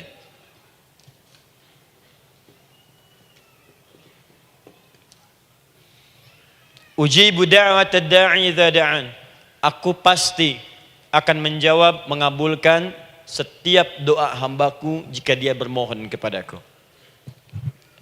Saya ingin ajarkan sedikit di gramatikal bahasa Arab. Ujib itu disebut dengan fi'il mudhari namanya. Saya kasih rumus cepat bu ya. Insya Allah kalau ibu fokus dengan rumus ini, ibu nanti bisa memahami Al-Quran dengan baik. Saya kasih satu kalimat, hafalkan baik-baik. Ini gampang kok. Anita. Ya, Anita. Sudah? Anita. Baik. Hamzah, nun, ya, ta. Satukan Anita. Kalau di dalam kalimat ibu baca Al-Quran, di depannya ada huruf hamzah ini,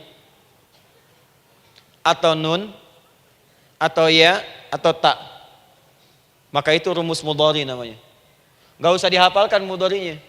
Ya, nggak usah dihafalkan sampai bikin misalnya satu ungkapan Anita istrinya Pak Mudhari, nggak usah, nggak ada kerjaan. Ya, nggak usah dihafal. Saya hanya ingin tunjukkan pemahaman. Kalau ada bentuk seperti ini punya 3 makna. Kalau dalam bahasa Inggris itu disebut present, ya, continuous, dan future. Present, continuous, and future. Sekarang, terus, sampai kapanpun. Sekarang, terus berlangsung, continuous, and future, sampai kapanpun di masa depan. Ini bentuknya disingkat dengan rumus ini, Anita. Di dalam konteks pengabulan doa, kata Allah, ketika saya akan kabulkan, kalau kamu punya masalah, kamu berdoa, saya akan kabulkan. Nah kalimat Allah saya akan kabulkan ini, bentuknya menggunakan mudhari. Ada hamzah di depannya, ujib. Artinya apa? Kalau ibu sekarang berdoa, saya akan kabulkan, kata Allah. Terus kamu berdoa, saya akan jawab. Nanti pun punya masalah di masa depan, kamu berdoa, saya jawab juga. Jadi artinya tidak ada doa yang sia-sia.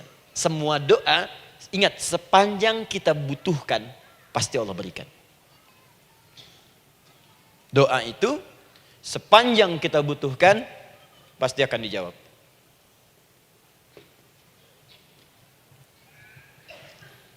Nanti kapan dijawabnya, seperti apa jawabannya, nanti bagian ketiga. Kadang-kadang minta sekarang, dijawabnya nanti. Minta sekarang, dijawab sekarang. Ada yang mintanya A, dijawabnya B, itu yang paling dahsyat. Ya. Jadi kalau saya tanya, kalau kita berdoa, dijawab tidak oleh Allah? Ya. Itu janji Allah. Setiap orang berdoa, pasti dijawab. Nah hanya persoalannya, seperti apa doa yang cepat dijawab itu? Apakah semua doa langsung dijawab seketika? Akankah mendapat jaminan langsung dijawab? Ternyata kalimat dijawab ini diikat dengan syarat ketentuan berlaku. Apa di antara syarat dan ketentuannya ini? Teruskan ayatnya. Falyastajibuli. Syarat pertama. Kalau doamu ingin cepat aku jawab, falyastajibuli. Maka engkau pun harus cepat merespon setiap seruanku. Jawab seruanku dengan cepat. Doa ingin dijawab oleh Allah, maka kata Allah, kamu pun harus menjawab setiap seruanku. Jawab seruan Allah.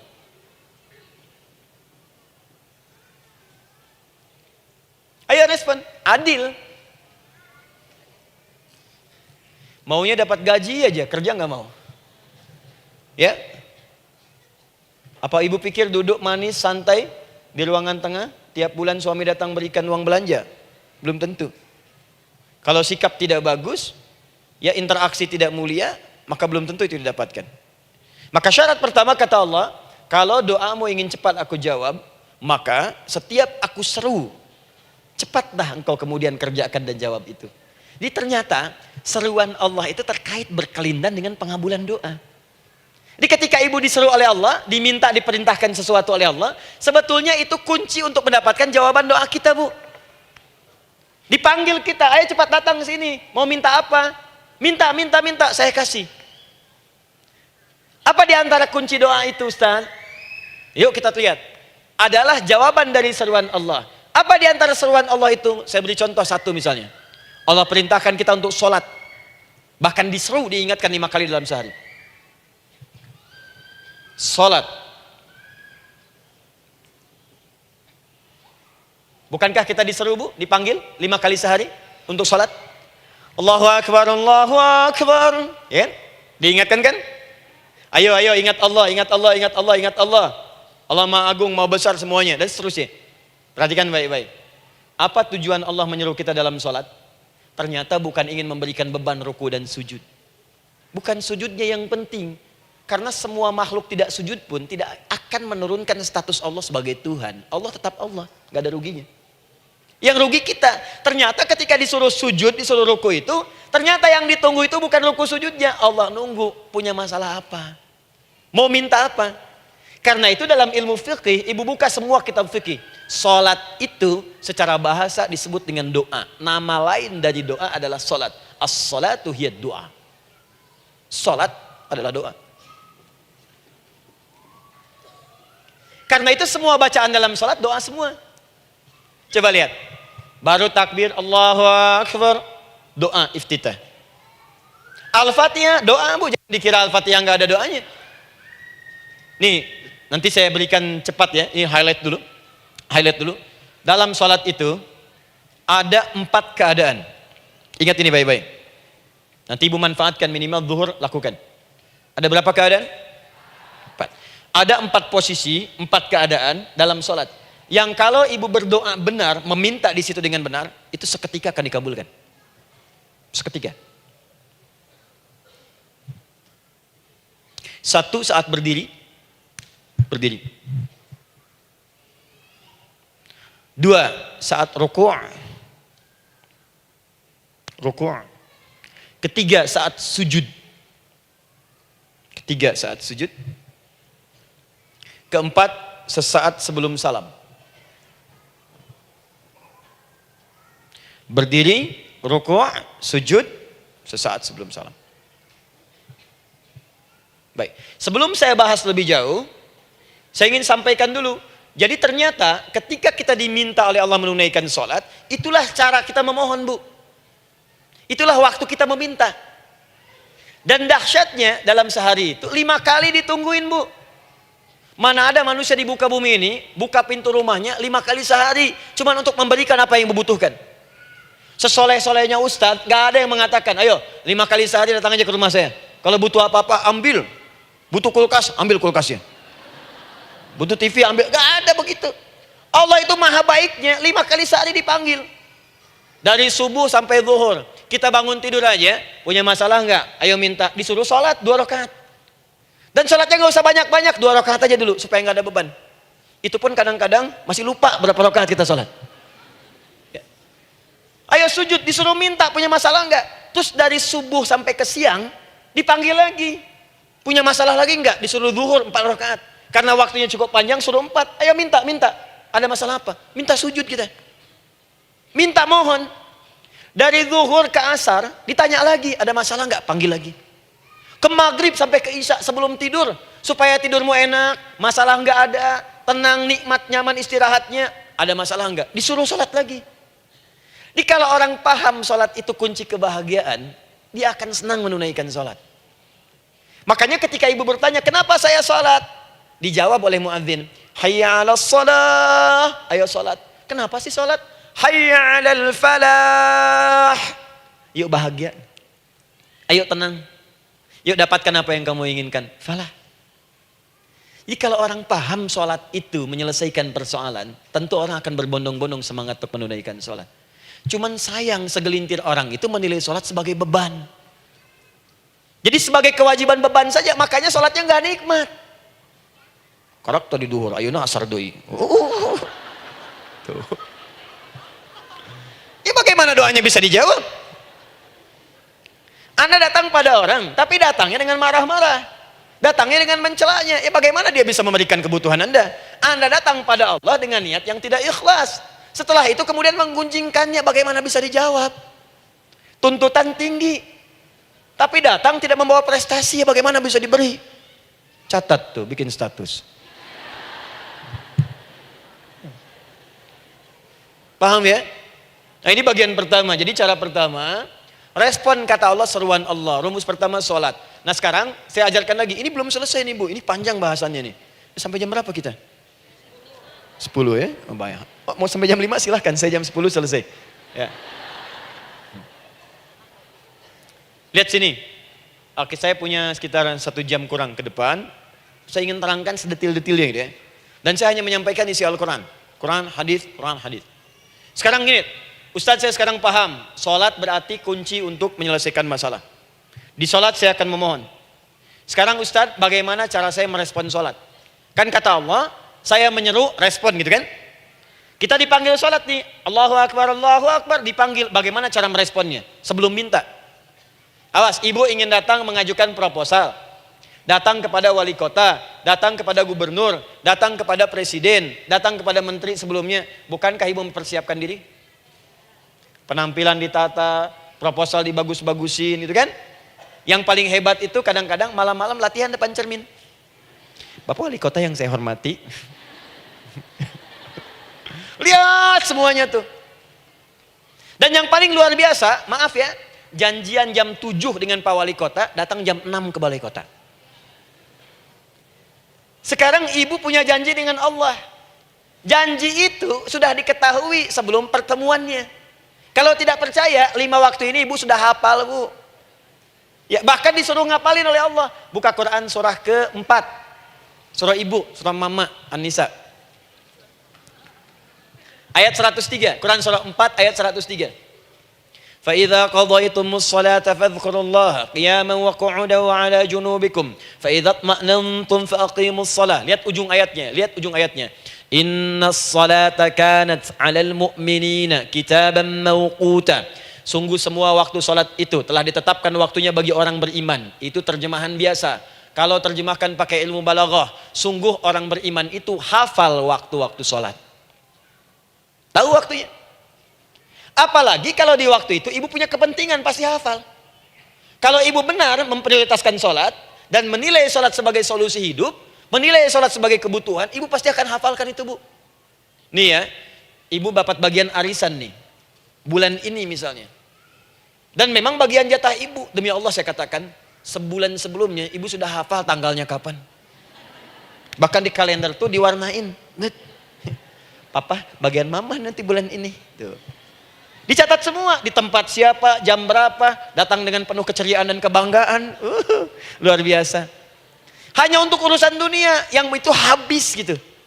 Jika dia tidak meninggalkan ibu, ibu yang meninggalkan dia duluan. Sekarang 5 kali sehari, semua diberikan, bahkan lebih daripada dunia dan seisinya.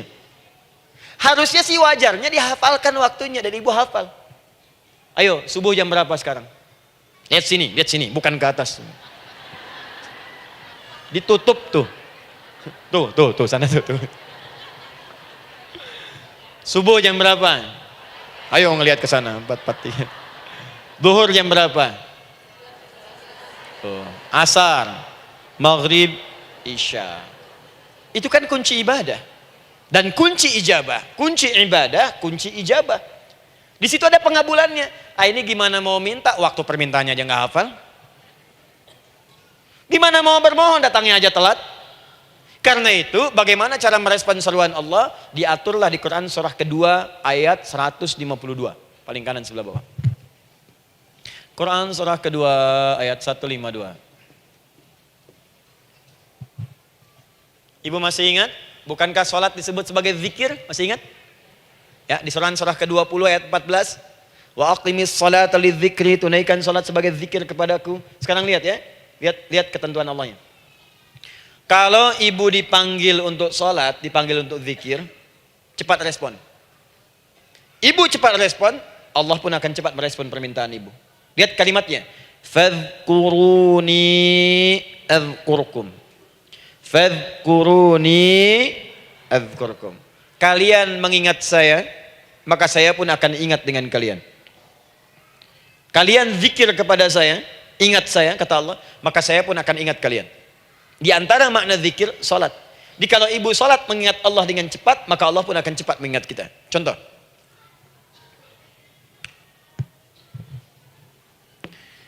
Saya ambil waktu subuh misalnya. Di Bandung 4-3-3. 4-4-3. Oh, lihat kesan lagi terjadi perbedaan pendapat. Ya. Ada yang 4-3-3, ada yang 4-3-4, ada yang 4-3-5 dan seterusnya. Yang ambil tengah-tengah lah, 4-3-5 misalnya. Kalau 4-3-5. Lihat sini, fokus. Allahu Akbar, Allahu Akbar. 4-3-5. Dipanggil salat, diseru. Kan tadi rumusnya di Quran surah 2 ayat 186. Faliyastajibuli. Kalau diseru cepat jawab, gitu kan? Nah, terus diseru 4-3-5 adzan. Allahu Akbar, Allahu Akbar. Begitu diseru, ibu langsung datang. Ya Allah, sudah adzan, seruan nih, saya siap-siap, saya ingin minta sesuatu. Nah, orang yang datang saat dia diseru Allah, dia pun datang kemudian untuk menyerunya, maka Allah pun akan menjawab apa yang ia mohonkan saat ia bermohon kepadanya. Perhatikan, dipanggil oleh Allah lewat suara muadzin, Allahu Akbar, dia merespon cepat, siap salat. Maka dia pun ketika memanggil Allah, seketika Allah pun akan jawab padanya. Sesuai dengan kadar responnya. Dipanggil saat itu, dia menjawab. Maka Allah pun akan ingat kepadanya hanya saat dia memanggil saja. Di saat panggil, diingat. Panggil, diingat. Jelas? Ini yang hebat. Dipanggil 4-3-5. Allahu Akbar, Allahu Akbar. Dia sudah ingat dari sejak jam 3 lewat 45. Dia bangun jam 3. Bisa. Padahal belum dipanggil. Datang.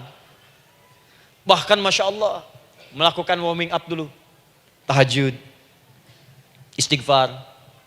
Baca Al-Quran sebelum dipanggil. Masya Allah Bu.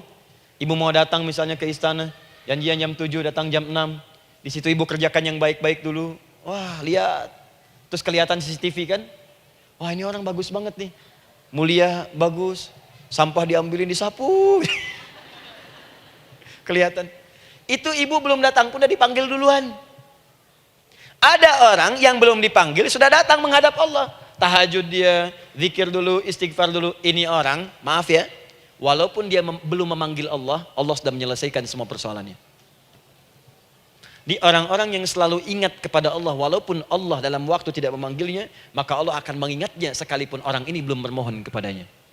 Maka ibu nanti akan temukan orang-orang yang langsung diselesaikan persoalannya oleh Allah bahkan sebelum dia bermohon kepadanya.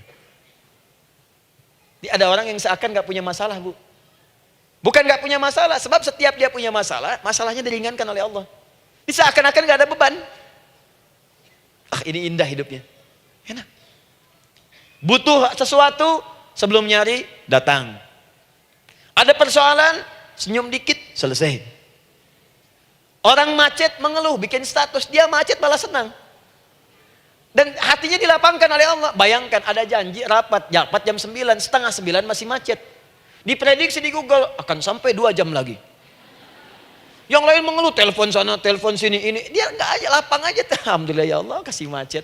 Morotal, saya mau dengerin surah Al-Baqarah. Buka. Hafalin.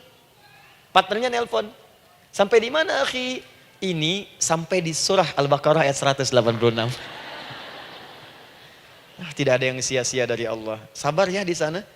Ya, atau kita bisa koneksikan dari sini apa yang bisa saya selesaikan sekarang di sini, sehingga sampai sana kita tinggal kesimpulan saja. Tenang hatinya. Gak ada berasak, berusuk, gelisah gini, telepon sana sini, klaksonin. Dasar lampu merah, lama, birunya sebentar. Padahal biru nggak ada, yang ada hijau kan. Jadi kalau sudah begitu enak, Bu. Yang perempuan ada di Quran Maryam. Maryam kan perempuan. Dan Maryam itu bukan nabi, bukan rasul. Ingin memberikan pesan kepada ibu, perempuan dimanapun. Tidak harus jadi nabi supaya doa cepat dikabulkan. Tidak harus menjadi rasul. Ini Maryam bukan nabi, bukan rasul. Tapi dia ini luar biasa. Sebelum dipanggil udah datang. Zikirnya tak terlukiskan. Mohon kepada Allahnya luar biasa. Menjaga diri dari hal yang dilarang oleh Allah. Apa hasilnya? Sebelum diberikan bahkan oleh pamannya, sudah ada kebutuhannya. Quran surah ketiga ayat 37. Kullama dakhala 'alaiha Zakaria al-mihraba wajada 'indaha rizqa. Setiap pamannya mau memberikan kebutuhan Maryam sudah ada di dalamnya, Bu. Sudah ada. Itu luar biasa. Mau makan, makanan ada. Mau anggur, anggur ada. Ya. Wah, itu luar biasa, Bu. Jadi bermohon bahkan sebelum waktunya. Sentuhlah ia tepat di hatimu, maka ia akan jadi milikmu untuk selamanya. Wah. Nah, itu doa tuh. Aduh, kemana-mana. Paham? Tuh. Jadi kalau yang standar-standar saja itu biasa. Maka datang sebelum waktunya. Datang. Atau datang pas dipanggil, standar. Jadi kalau 4.35 adzan, Allahu Akbar, Allahu Akbar.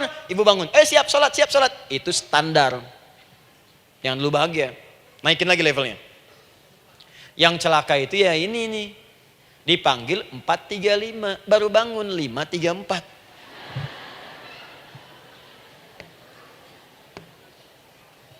Sholat subuh belum, nuntutnya udah banyak. Ya Allah, kurang apa lagi aku bermohon kepadamu. Sudah aku meminta sekarang, sholat subuh aja belum. Jadi mana keadilannya? Jadi yang pertama, respon seruan Allah, disitulah Allah pun akan cepat merespon apa yang kita kemudian butuhkan. Jadi yang pertama lewat sholat ya Bu ya. Ingat sholat. Dan sholat itu tadi dari 4 posisi saya ajarkan yang pertama saja satu. Supaya nggak terlampau panjang ya. Berdiri Bu. Saya ajarkan satu. Setiap ibu dalam keadaan berdiri dan membaca Al-Fatihah. Pada kalimat iyyaka na'budu wa iyyaka nasta'in. Ingat pada kalimat iyyaka na'budu wa iyyaka nasta'in. Maka sertakanlah di hati kita apa persoalan yang dirasakan untuk bermohon kepada Allah. Saya ajarkan cepat. Kalau ibu mau belajar lebih detail, ikuti kajian kami di fikih solat. Sifat solat Nabi SAW. Nanti saya terangkan semua dalilnya. Insya Allah sepanjang yang saya ketahui. Baik. Dasarnya ini. Dasarnya Quran surah ketiga ayat 38 sampai 39. Dan dikuatkan nanti di hadis qudsi. Ibu kenal Nabi Zakaria? Ya kenal ya. Ya selamat lah Bu. Alhamdulillah. Episode ke-15 kenal Nabi Zakaria. Luar biasa. Alhamdulillah. Nabi Zakaria punya persoalan, sudah berumah tangga, belum ada keturunan, fisiknya sudah letih, rambutnya sudah memutih, dan mohon maaf istrinya divonis menopause dan mandul. Secara medis klinis. Apa yang beliau kerjakan? Sholat. Dalam sholatnya bermohon kepada Allah. Perhatikan permohonannya. Qala rabbi habli min ladunka dzurriyyatan thayyibah. Ya hunalika da'a Zakaria rabbah qala rabbi habli min ladunka dzurriyyatan thayyibah innaka sami'ud du'a. Ya Allah, aku bermohon kepadamu, anugerahkan aku keturunan. Semua mengatakan aku gak mungkin punya keturunan. Hanya engkau yang tidak punya batas dalam pemberian. Engkau pasti mendengar doa saya. Kalau pada yang maha mendengar tidak mengabulkan juga, lantas kepada siapa lagi aku mesti memohon? Doa ini dipanjatkan oleh beliau dalam keadaan sholat. Sedang berdiri dalam sholatnya. Jadi ibu maaf ya, tolong jangan salah berpikir. Semua nabi dan rasul, orang soleh sebelumnya itu sholat. Cuma kita lebih sempurna gerakan dan jumlahnya. Sempurna. Orang dulu sholat. Nabi Musa sholat. Quran surah 20 ayat 14. Nabi Isa sholat. Quran surah 19 ayat 31 sampai 33. Nabi Ismail sholat. Quran surah 19 ayat ke-55. Semua sholat. Sholat. Nabi Zakaria saat punya masalah, sholat. Dalam berdirinya minta dalam sholatnya. Dari mana Ustadz taunya beliau minta dalam berdiri dalam sholat? Ayat 39-nya baca. Quran surah ketiga ayat 39. Fanadatul malaika, maka doanya itu dijawab oleh Allah. Datang malaikat menyampaikan jawaban. Wa huwa qaimun yusalli fil mihrab. Sedangkan beliau masih berdiri dalam sholatnya di mihrab. Masih berdiri dalam sholat. Di dalam sholat itu minta.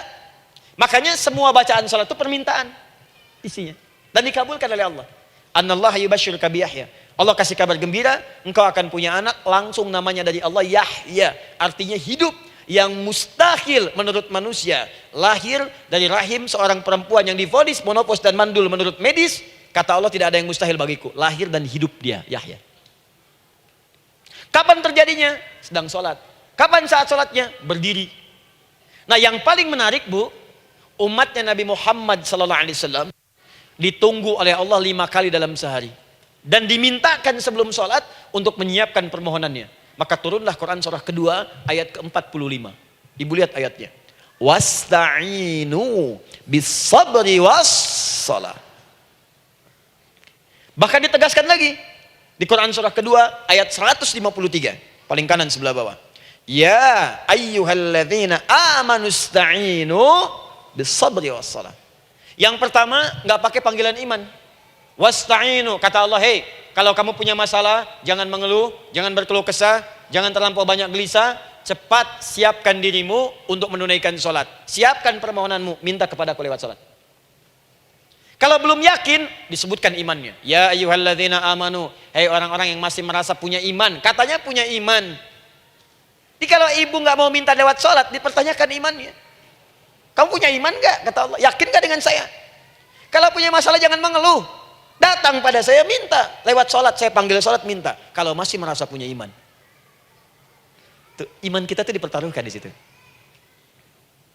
Nah sekarang, saya berikan rumus bahasanya. Allah memanggil kita dengan bentuk jama, perintah jama. Wasta'inu, wasta'inu. Itu bentuk perintah.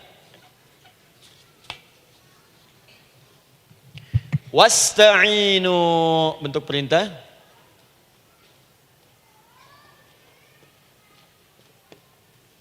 Wasta'inu. Dan jika kalian, perhatikan cara menerjemahkannya, dan jika kalian punya persoalan dalam hidup, punya kebutuhan, maka bergegaslah siapkan dirimu untuk minta kepadaku solusi. Wasta'inu, dan mintalah oleh kalian pertolongan, solusi.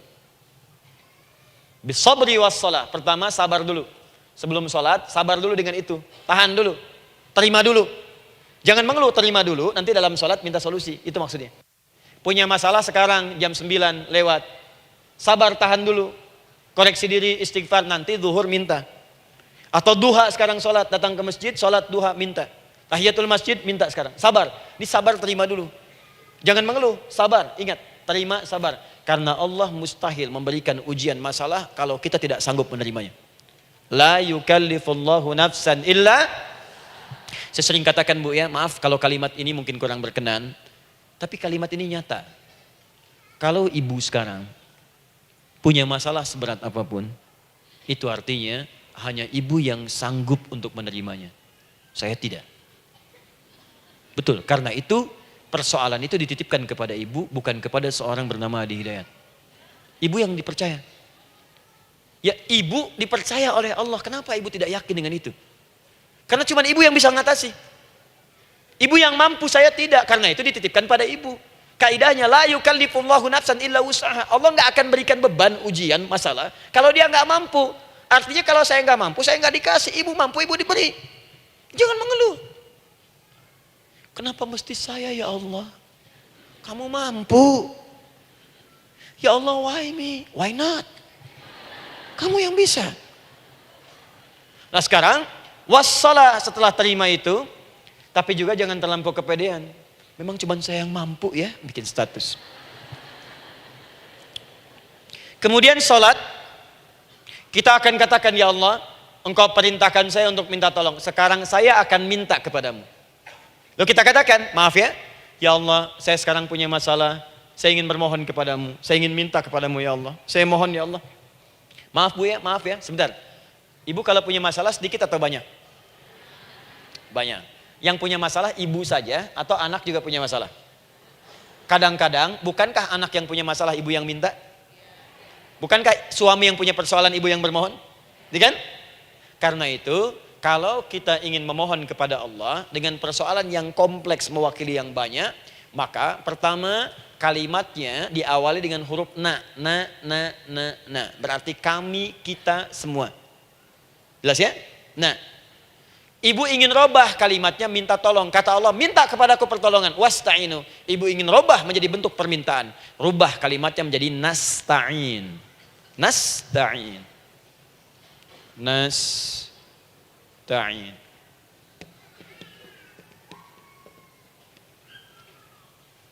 Wasta'inu nasta'in.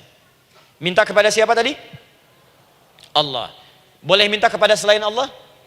Tidak. Hanya kepada Allah saja? Hanya kepada Allah saja. Hanya kepadamu ya Allah. Tidak kepada yang lain. Maka kalimatnya menjadi iyyaka. Iyyaka. Hanya kepadamu saja ya Allah. Engkau berjanji, kalau ada masalah minta aku berikan. Sekarang hanya kepadamu saja ya Allah, aku bermohon. Maka kalimatnya namanya iyyaka nasta'in. Sekarang saya tanya kepada ibu, apakah dalam sholat ibu membaca kalimat iyyaka nasta'in? Tuh. Saya mau tanya, ibu bacanya saat ruku atau saat sujud? Berdiri. Gak ada orang ruku baca kalimat ini. Allahu Akbar, iyyaka na'budu wa iyyaka nasta'in. Berdiri. Iyyaka na'budu wa sekarang saya bacakan hadis qudsinya. Tersambung dari Nabi sallallahu alaihi wasallam. Qala Rasulullah sallallahu alaihi wasallam, qala Allah azza wa jalla. Allah langsung yang berfirman lewat hadis qudsi. Perhatikan bahasanya. Qasamtus shalah baini wa baina 'abdi. Saya bagi dalam salat itu dua bagian, antara hak aku dan hak hambaku. Wali 'abdi ma sa'ala. Dan jika benar hambaku menunaikan kewajibannya dengan baik, menjaga hak-hak aku, maka pada saat itu apapun yang dia minta dalam salat aku akan berikan. Apapun. Kapan itu terjadi? Perhatikan kalimatnya. Idza qala al-'abdu, kalau hamba mulai membaca dalam salatnya, alhamdulillahi rabbil alamin. Alhamdulillahi rabbil alamin. Qala Allah azza wa jalla, seketika Allah menjawab, hamadani 'abdi, hambaku sedang memujiku. Ibu ingat baik-baik Bu ya. Ingat baik-baik. Setiap ibu baca Al-Fatihah dalam salat itu Allah memperhatikan dan menjawab bacaan ibu. Tadi masih ingat ketika saya katakan wa idza sa'alaka 'ibadi anni fa inni qarib, Allah itu dekat. Ya. Wa idza qala al-'abdu ar-rahmanir rahim, kalau hamba melanjutkan ar-rahmanir rahim, qala Allah azza wa jalla, Allah langsung menjawab athna 'alayya 'abdi, hambaku sedang menyanjungku. Wa idza qala al-'abdu maliki yaumiddin, ketika hamba berkata maliki yaumiddin, qala Allah azza wa jalla, Allah menjawab majjadani 'abdi, hambaku sedang mengagungkanku. Sekarang perhatikan kalimat ini. Wa idza qala al-'abdu, jika seorang hamba berkata, iyyaka na'budu wa iyyaka nasta'in, ya Allah, sekarang hamba sholat ibadah atas perintahmu. Dan hamba minta ya Allah, hamba punya masalah, hamba punya persoalan, dan kau janjikan minta dalam sholat. Qala Allah azza wa jalla, Allah jawab, hadza baini wa baina abdi, inilah perjanjian aku dengan hambaku. Wali abdi, kalau hambaku benar sholatnya sampai bacaan ini, masalah apapun yang dia minta sekarang aku akan kabulkan. Dalam berdiri. Cuman sayang, kadang-kadang dalam keadaan ini banyak yang tidak minta. Maka caranya saya sampaikan yang pertama, kalau ibu sudah sampai ke bacaan ini, iyyaka na'budu wa iyyaka nasta'in, sertakanlah dalam hati ibu. Gak usah dilafadzkan. Sertakan, ibu punya masalah apa? Atau secara umum minta solusi. Minta. Nabi itu kalau sholat, Nabi SAW kalau sholat, itu kalau baca ayat-ayat Quran, itu seringkali berhenti Bu. Sering berhenti. Kalau dalam ayat doa, beliau berhenti, mohonkan dengan baik. Kalau ayat-ayat surga, minta supaya umatnya ke surga. Ayat-ayat neraka, mohon supaya umatnya dibebaskan dari neraka. Minta. Kesaksiannya banyak. Hudzaifah al-Yamani pernah sholat di belakang Nabi, begitu. Abdullah bin Mas'ud radhiyallahu ta'ala anhu sholat di belakang Nabi, begitu. Ubay bin Ka'ab radhiyallahu ta'ala anhu salat di belakang Nabi, begitu. Di kesaksian mereka sama semua. Makanya seringkali itu nggak sadar, enak salat dengan Nabi itu. Nyaman. Kalau baca ayat surga seakan-akan pengen cepat ke surga. Kalau baca ayat doa berdoa, jadi nggak sadar. Rakaat pertama 100 ayat aja Al-Baqarah. Ya, kadang-kadang lewat ke Ali Imran. Pernah rekornya 5 juz 4 halaman. An-Nisa ayat 176 baru berhenti. Ya walaupun besoknya nggak pada ikutan lagi. Ya, karena merasa ini kapan rukunya gitu. Sekarang atau nanti, sekarang atau nanti. Tapi enak. Nah saya ajarkan satu hal. Kalau kita sampai pada bacaan Al-Fatihah tadi, jeda sejenak bu, rasakan itu, minta. Minta. Setelah itu Allah ajarkan satu lafaz. Kalau lafaz ini benar dibacakan oleh ibu, benar dibacakan, maka seketika doa akan dijawab. Langsung dikabulkan. Apa bacaan itu? Nanti dalam pelajaran selanjutnya kita akan bahas ya, insya Allah. Masih ada waktu? Oh ya, kalau masih kita bahas ya. Masih. Ada sesi mau jawab pertanyaan dulu, diskusi dulu, atau saya teruskan sebentar? Teruskan ya. Baik, kalau kita sampai jam 10, saya jeda sampai ke 9.45. Jadi 15 menitnya kita bisa diskusi ya. Baik. Apa lafaz yang kita bisa mohonkan? Teruskan ayatnya. Ihdinas siratal mustaqim. Ihdinas siratal mustaqim. Ihdinas siratal mustaqim. Ini Bu, nanti Ibu lihat dalam kajian tafsir yang kami sampaikan, juga dalam kajian fikih salat saya bahas dengan detail. Di sini singkat saja, singkat padat. Ihdina itu, ya Allah berikan kami hidayah, berikan kami jalan, berikan kami petunjuk, tunjukkan kami jalan yang lurus. Kalimat ihdina asalnya dari kata hidayah. Hidayah, jamaknya hudan. Ihdina, berikan kami hidayah, berikan kami hudan. Kalau tunjukkan kami jalan yang lurus, itu terjemahan Bu. Terjemahan. Kalau ibu ingin makna tafsir per huruf, per kalimat, bahkan per harokat, itu semua ada maknanya. Karena semua kalimat Quran itu mukjizat. Ihdina dari kata hidayah, hudan, berikan kami hidayah.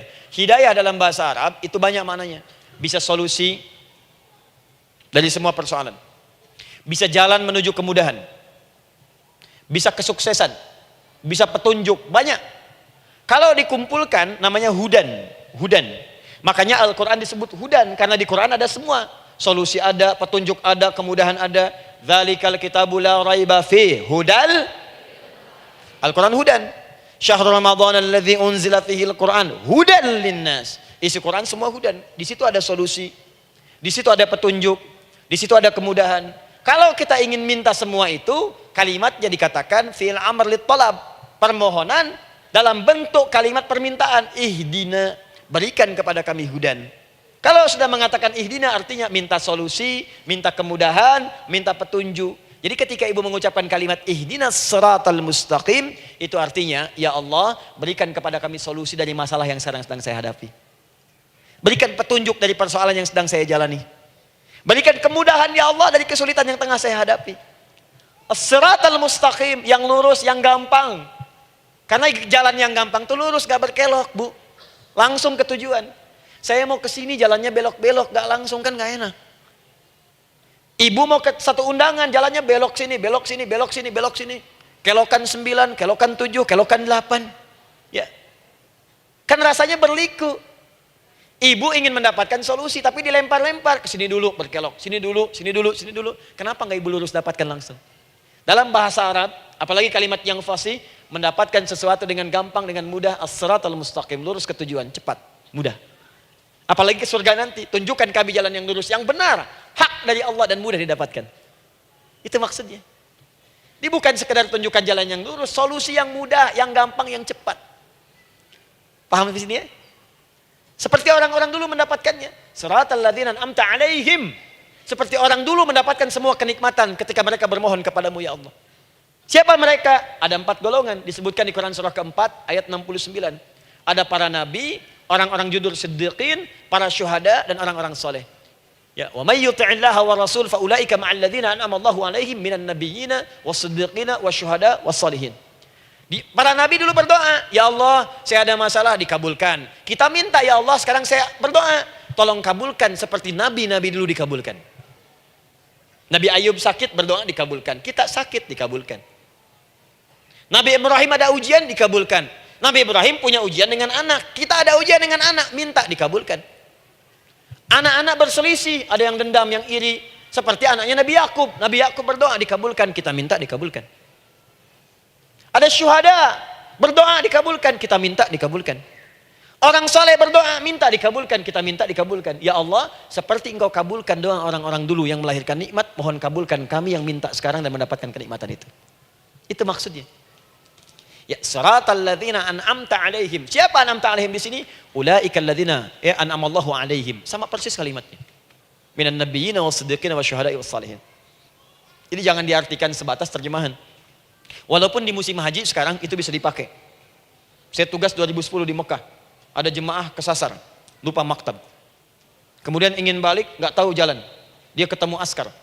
Askar nggak bisa bahasa Indonesia, dia nggak bisa bahasa Arab. Tapi dia hafal Al-Fatihah. Datang kepada askar, dia tunjukkan gelangnya. Pak, ihdinas siratal mustaqim. Tunjukkan saya jalan yang lurus. Ikutin gelang. Askar nggak bisa bahasa Indonesia.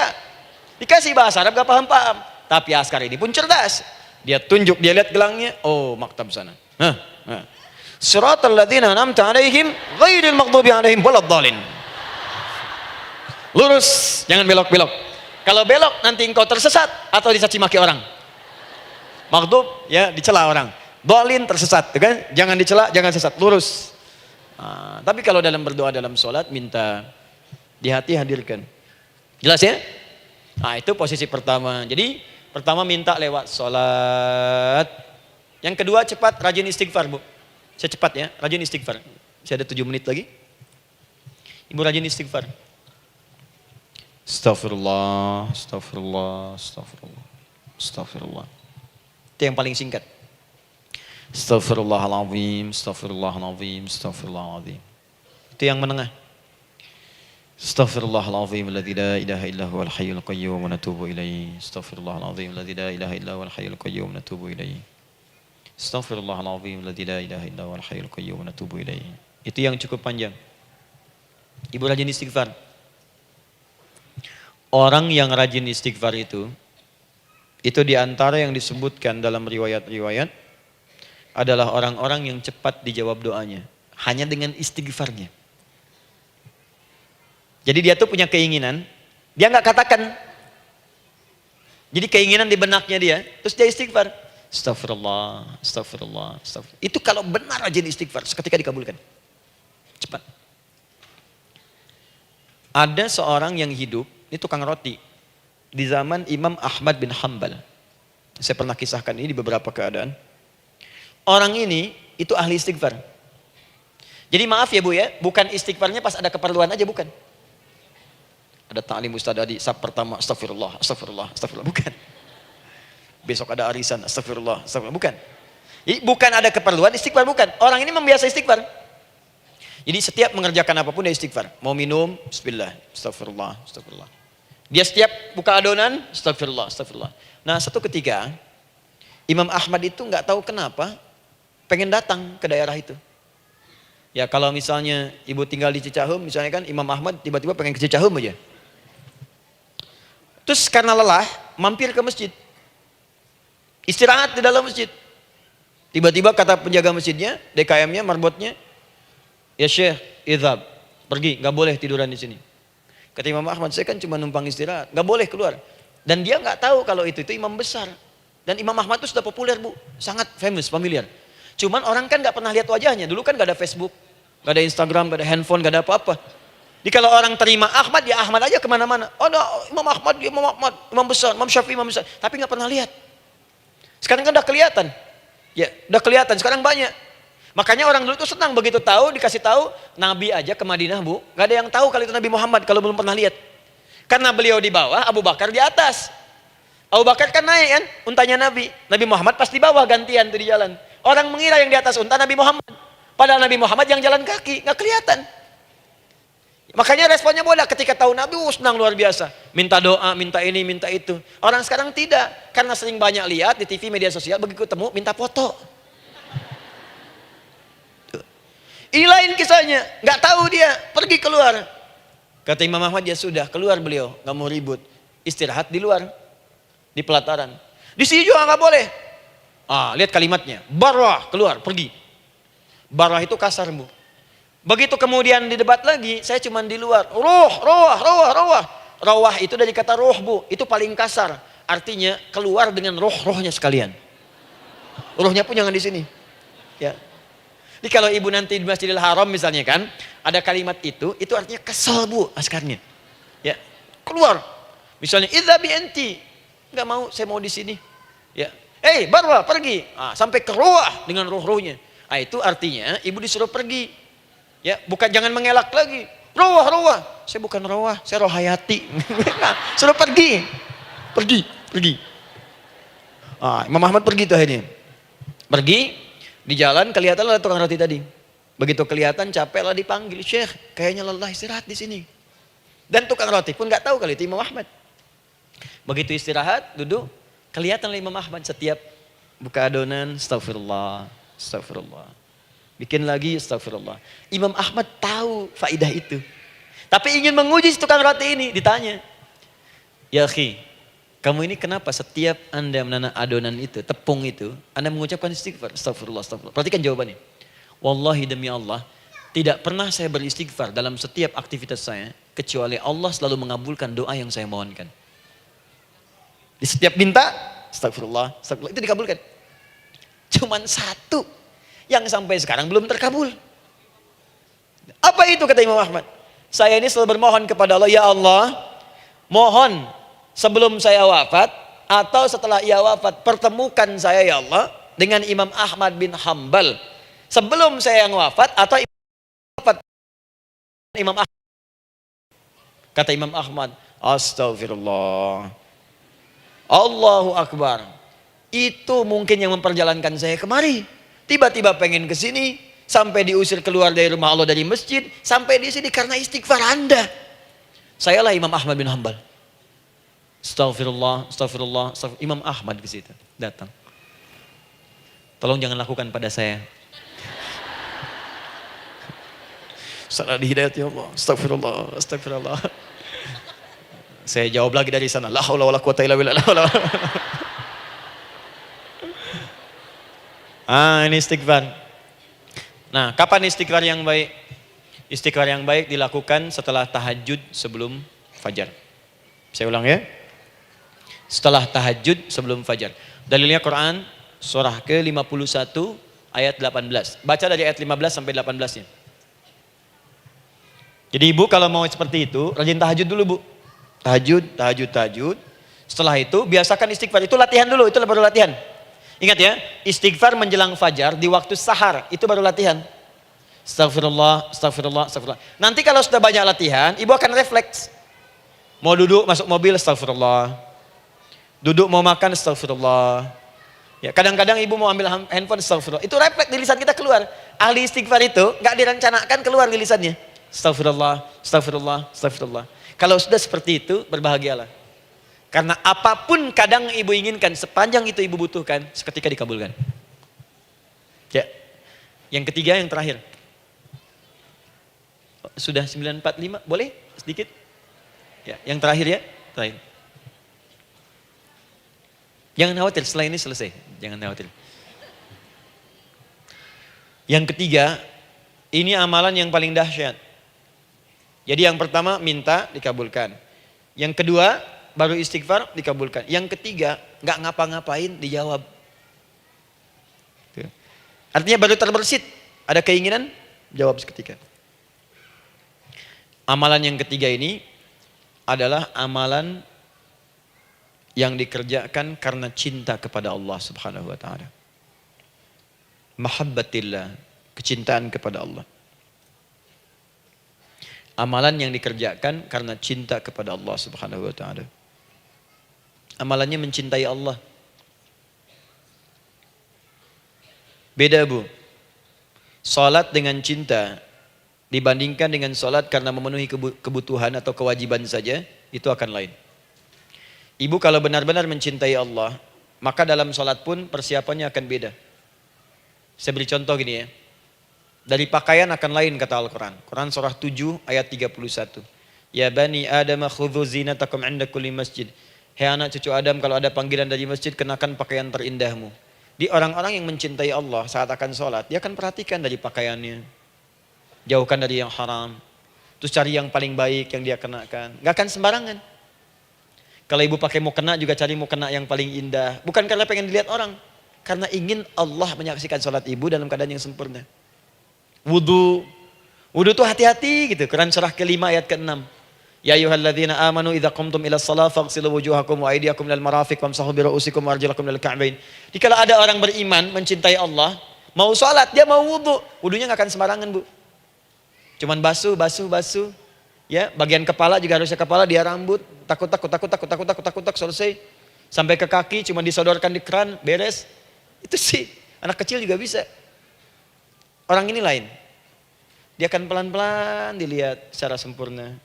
Hati-hati, kerjakan karena Allah, karena ingin baik. Kalau orang sholat, hanya kebutuhan saja, maka yang penting dia takbir sampai salam selesai. Tapi ini tidak, dia akan pelajari bagaimana Nabi mengajarkan sholat yang benar.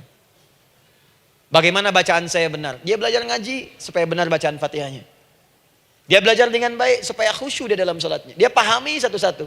Apa artinya Allahu Akbar, apa artinya Subhana Rabbiyal Azim, apa artinya Subhana Rabbiyal A'la, apa artinya Sami Allahu liman hamidah. Dipahami. Di begitu dia sholat dan baru takbir sudah paham misinya.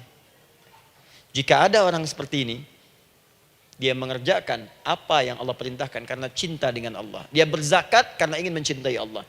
Dia berinfak karena cinta dengan Allah, bukan karena uangnya. Pokoknya kalau orang cinta itu, Bu, setiap pecinta, dia akan memberikan apapun pada yang dicintai.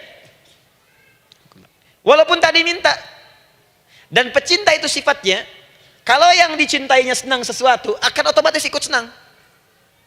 Ibu misalnya senang ya dengan pasangan sebelum menikah.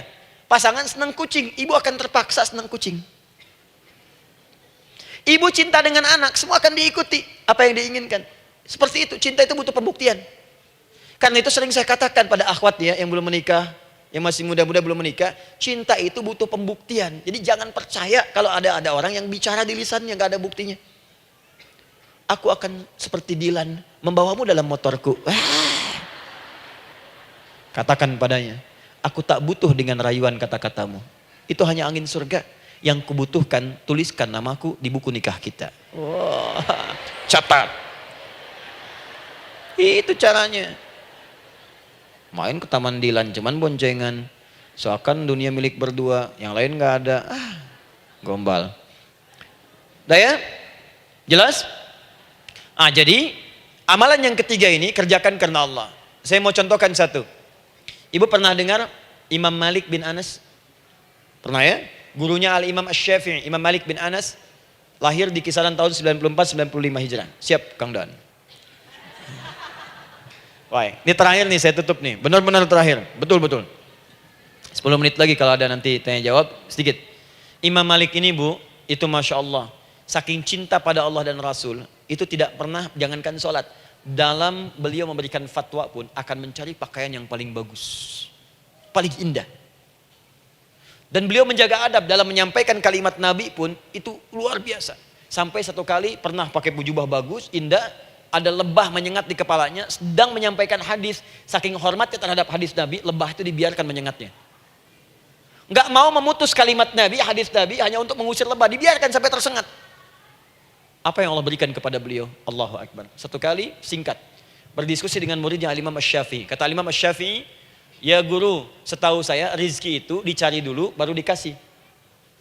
Imam Malik lebih tinggi ilmunya pada saat itu. Beliau tahu ada 8 jenis rizki. Ya Syafi'i, ada rizki yang tidak perlu dicari, Allah berikan. Wah, berdebat tuh sampai berpisah. Setelah itu secara singkat Imam Asy-Syafi'i lewat di kebun anggur sedang panen anggur besar. Tiba-tiba tergerak untuk membantu, datang ke situ bantu. Begitu selesai dikasih hadiah anggur banyak, besar-besar, indah, enak, gitu kan? Ketika diberi itu langsung senang beliau. Bukan karena anggurnya, karena merasa pendapatnya benar. Jadi begitu bekerja baru dapat. Dibawalah anggur ini diberikan pada gurunya. Perhatikan adabnya terhadap guru. Jadi kalau ibu adabnya bagus pada guru, keberkahan dapat, ilmunya pun menghunjam di jiwa. Imam Syafi'i nggak merasa benar, tapi memberikan sebuah jawaban dengan adab.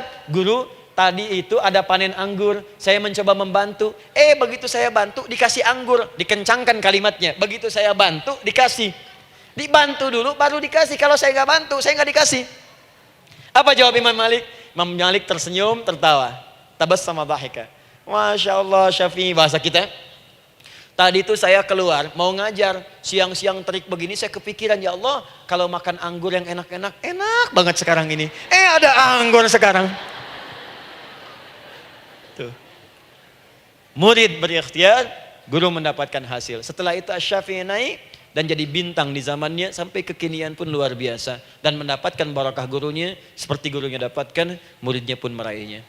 Itulah 3 cara bagi kita untuk bermohon kepada Allah. Jika ingin dipercepat oleh Allah bisa lewat salat, bisa lewat istighfar, bisa juga dengan menciptakan amalan-amalan atau mengikuti amalan-amalan yang dicintakan atau ditujukan untuk mencintai Allah Subhanahu wa taala. Ibu bisa paham ini? Baik. Kemudian berdoa. Tapi yang jadi masalah, Ustadz ketika berdoa kok belum dikabulkan juga? Apa ciri doa dikabulkan? Seperti apa kita tahu doa kita dikabulkan? Itu mungkin kita bahas di episode yang berbeda insyaallah. Alhamdulillahi Rabbil Alamin Ar-Rahmanir Rahim Maliki Yawmiddin Iyyaka na'budu wa iyyaka nasta'in Ihdinas siratal mustaqim Siratal ladzina an'amta 'alaihim ghairil maghdubi 'alaihim waladdallin Allahumma nahmaduka hamdan syakirin hamdan na'imin hamdan yuwafi ni'amahu wa yukafi'u mazidah Ya Rabbana lakal hamdu wa lakal syukru kama yanbaghi li jalali wajhikal karim wa li 'azimi sultanik Allahumma salli wa sallim barik ala rasulika karim نبيك الأمين سيدنا محمد وعلى آله وصحبه وأمته إلى يوم الدين اللهم ربنا يا الغفور الرحيم لا تدع لنا في مقامنا هذا في كل مقام ذنبا إلا غفرته Duhai Allah, kami bermohon kepadamu, Engkau yang maha pengampun, Engkau yang maha penghapus segala dosa. Kami mengakui kami berbuat salah, kami mengakui banyak dosa kami kumpulkan, maka kami mohon kepadamu ya Allah, jangan biarkan ada satu orang pun berada di sekitaran majlis ta'lim ini kecuali sebelum ia pulang Engkau telah ampuni segala dosa-dosanya. Engkau telah gugurkan dan hapuskan segala dosa-dosanya. Wala hamman illa farajtah. Ya Allah, jika ada satu orang pun di antara jamaah saat ini yang merasakan kegelisahan dalam hatinya, jangan biarkan ia meninggalkan area majlis ta'lim ini kecuali Engkau telah tenangkan keadaan hatinya. Allahumma wala maridan illa syafaitah. Jika ada di antara kami yang tengah Engkau uji dengan penyakit seberat apapun, maka mohon angkat dan sembuhkan segala penyakitnya. Allahumma wala dainan illa qadaitah. Ya Allah, jika ada di antara kami yang berat hidupnya karena lilitan utang piutang, terjebak riba dan sejenisnya, maka mohon ya Allah dengan keikhlasan amalannya, mohon angkat dan berikan rizki terlimpah kepada yang untuk melunasi utang-utang dan terbebas dari lilitan riba dan semacamnya. Allahumma ya arhamar rahimin. Allahumma tubna ilaika min kullil ma'asi. Ya Allah, kami ingin memperbaiki diri kami. Kami bertobat dari segala maksiat yang pernah kami kerjakan. Allahumma asli ahwalana ma yuqarribuna ila ridhak. Ya Allah, kami bermohon kepadamu, mulai hari ini, mohon bimbing kami untuk memperbaiki diri, supaya kami bisa lebih dekat denganmu ya Allah. Allahumma asli azwajana. Ya Allah, kami mohon, sayangi dan perbaiki ya Allah, akhlak suami-suami kami. Ya Allah, mohon bimbing suami-suami kami jadi suami yang baik, membimbing keluarga menjadi keluarga yang saleh. Allahumma ya Allah, Allahumma arsyad wa asli ya Allah azwajana, zawjatina. Ya Allah, demikian dengan istri-istri kami ya Allah. Jadikan mereka perempuan-perempuan yang salihah, bimbing menjadi ibu-ibu yang baik. Allahumma abnana, auladana, dzurriyyatina. Allahumma aslih lahum li arhamar rahimin yakunu salihin, liyakunu su'ada fid dunya wal akhirah. Ya Allah, anak-anak kami, cucu-cucu kami khawatir berpisah dengan mereka di akhirat nanti. Kami mohon ya Allah, jika memang ada maksiat yang mereka kerjakan karena dosa-dosa kami mohon ampun ya Allah. Perbaiki anak-anak kami, bimbing cucu-cucu kami ya Allah. Jadikan mereka anak-anak saleh, anak-anak yang bisa memberikan mahkota kepada kami di akhirat ya arhamar rahimin. Kami malu dengan anak orang lain yang telah hafal Al-Quran. Kami malu dengan anak orang lain yang telah mampu tahajud. Kami malu dengan anak orang lain yang telah bisa membaca Al-Quran dengan baik. Sedangkan anak kami masih sibuk dengan dunia ya Allah. Kami takut bila wafat tidak bisa memberikan petunjuk kepada mereka dengan izin-Mu. Allahumma ya arhamar rahimin. Allahumma idza kana hunalika baqiyati ayyamina faj'al baqiyata ayyamina ya Allah hayatan thayyibah. Duhai Allah, kami bermohon kepadamu, jika memang terbentang masa kehidupan bagi kami sampai dengan hari esok, maka mohon jadikan sisa-sisa hidup kami lebih baik daripada hari-hari yang sebelumnya. Wa idza kana hadzal yaum min akhir ayyamina faj'al ya Allah hadzal yaum husnal khatimah.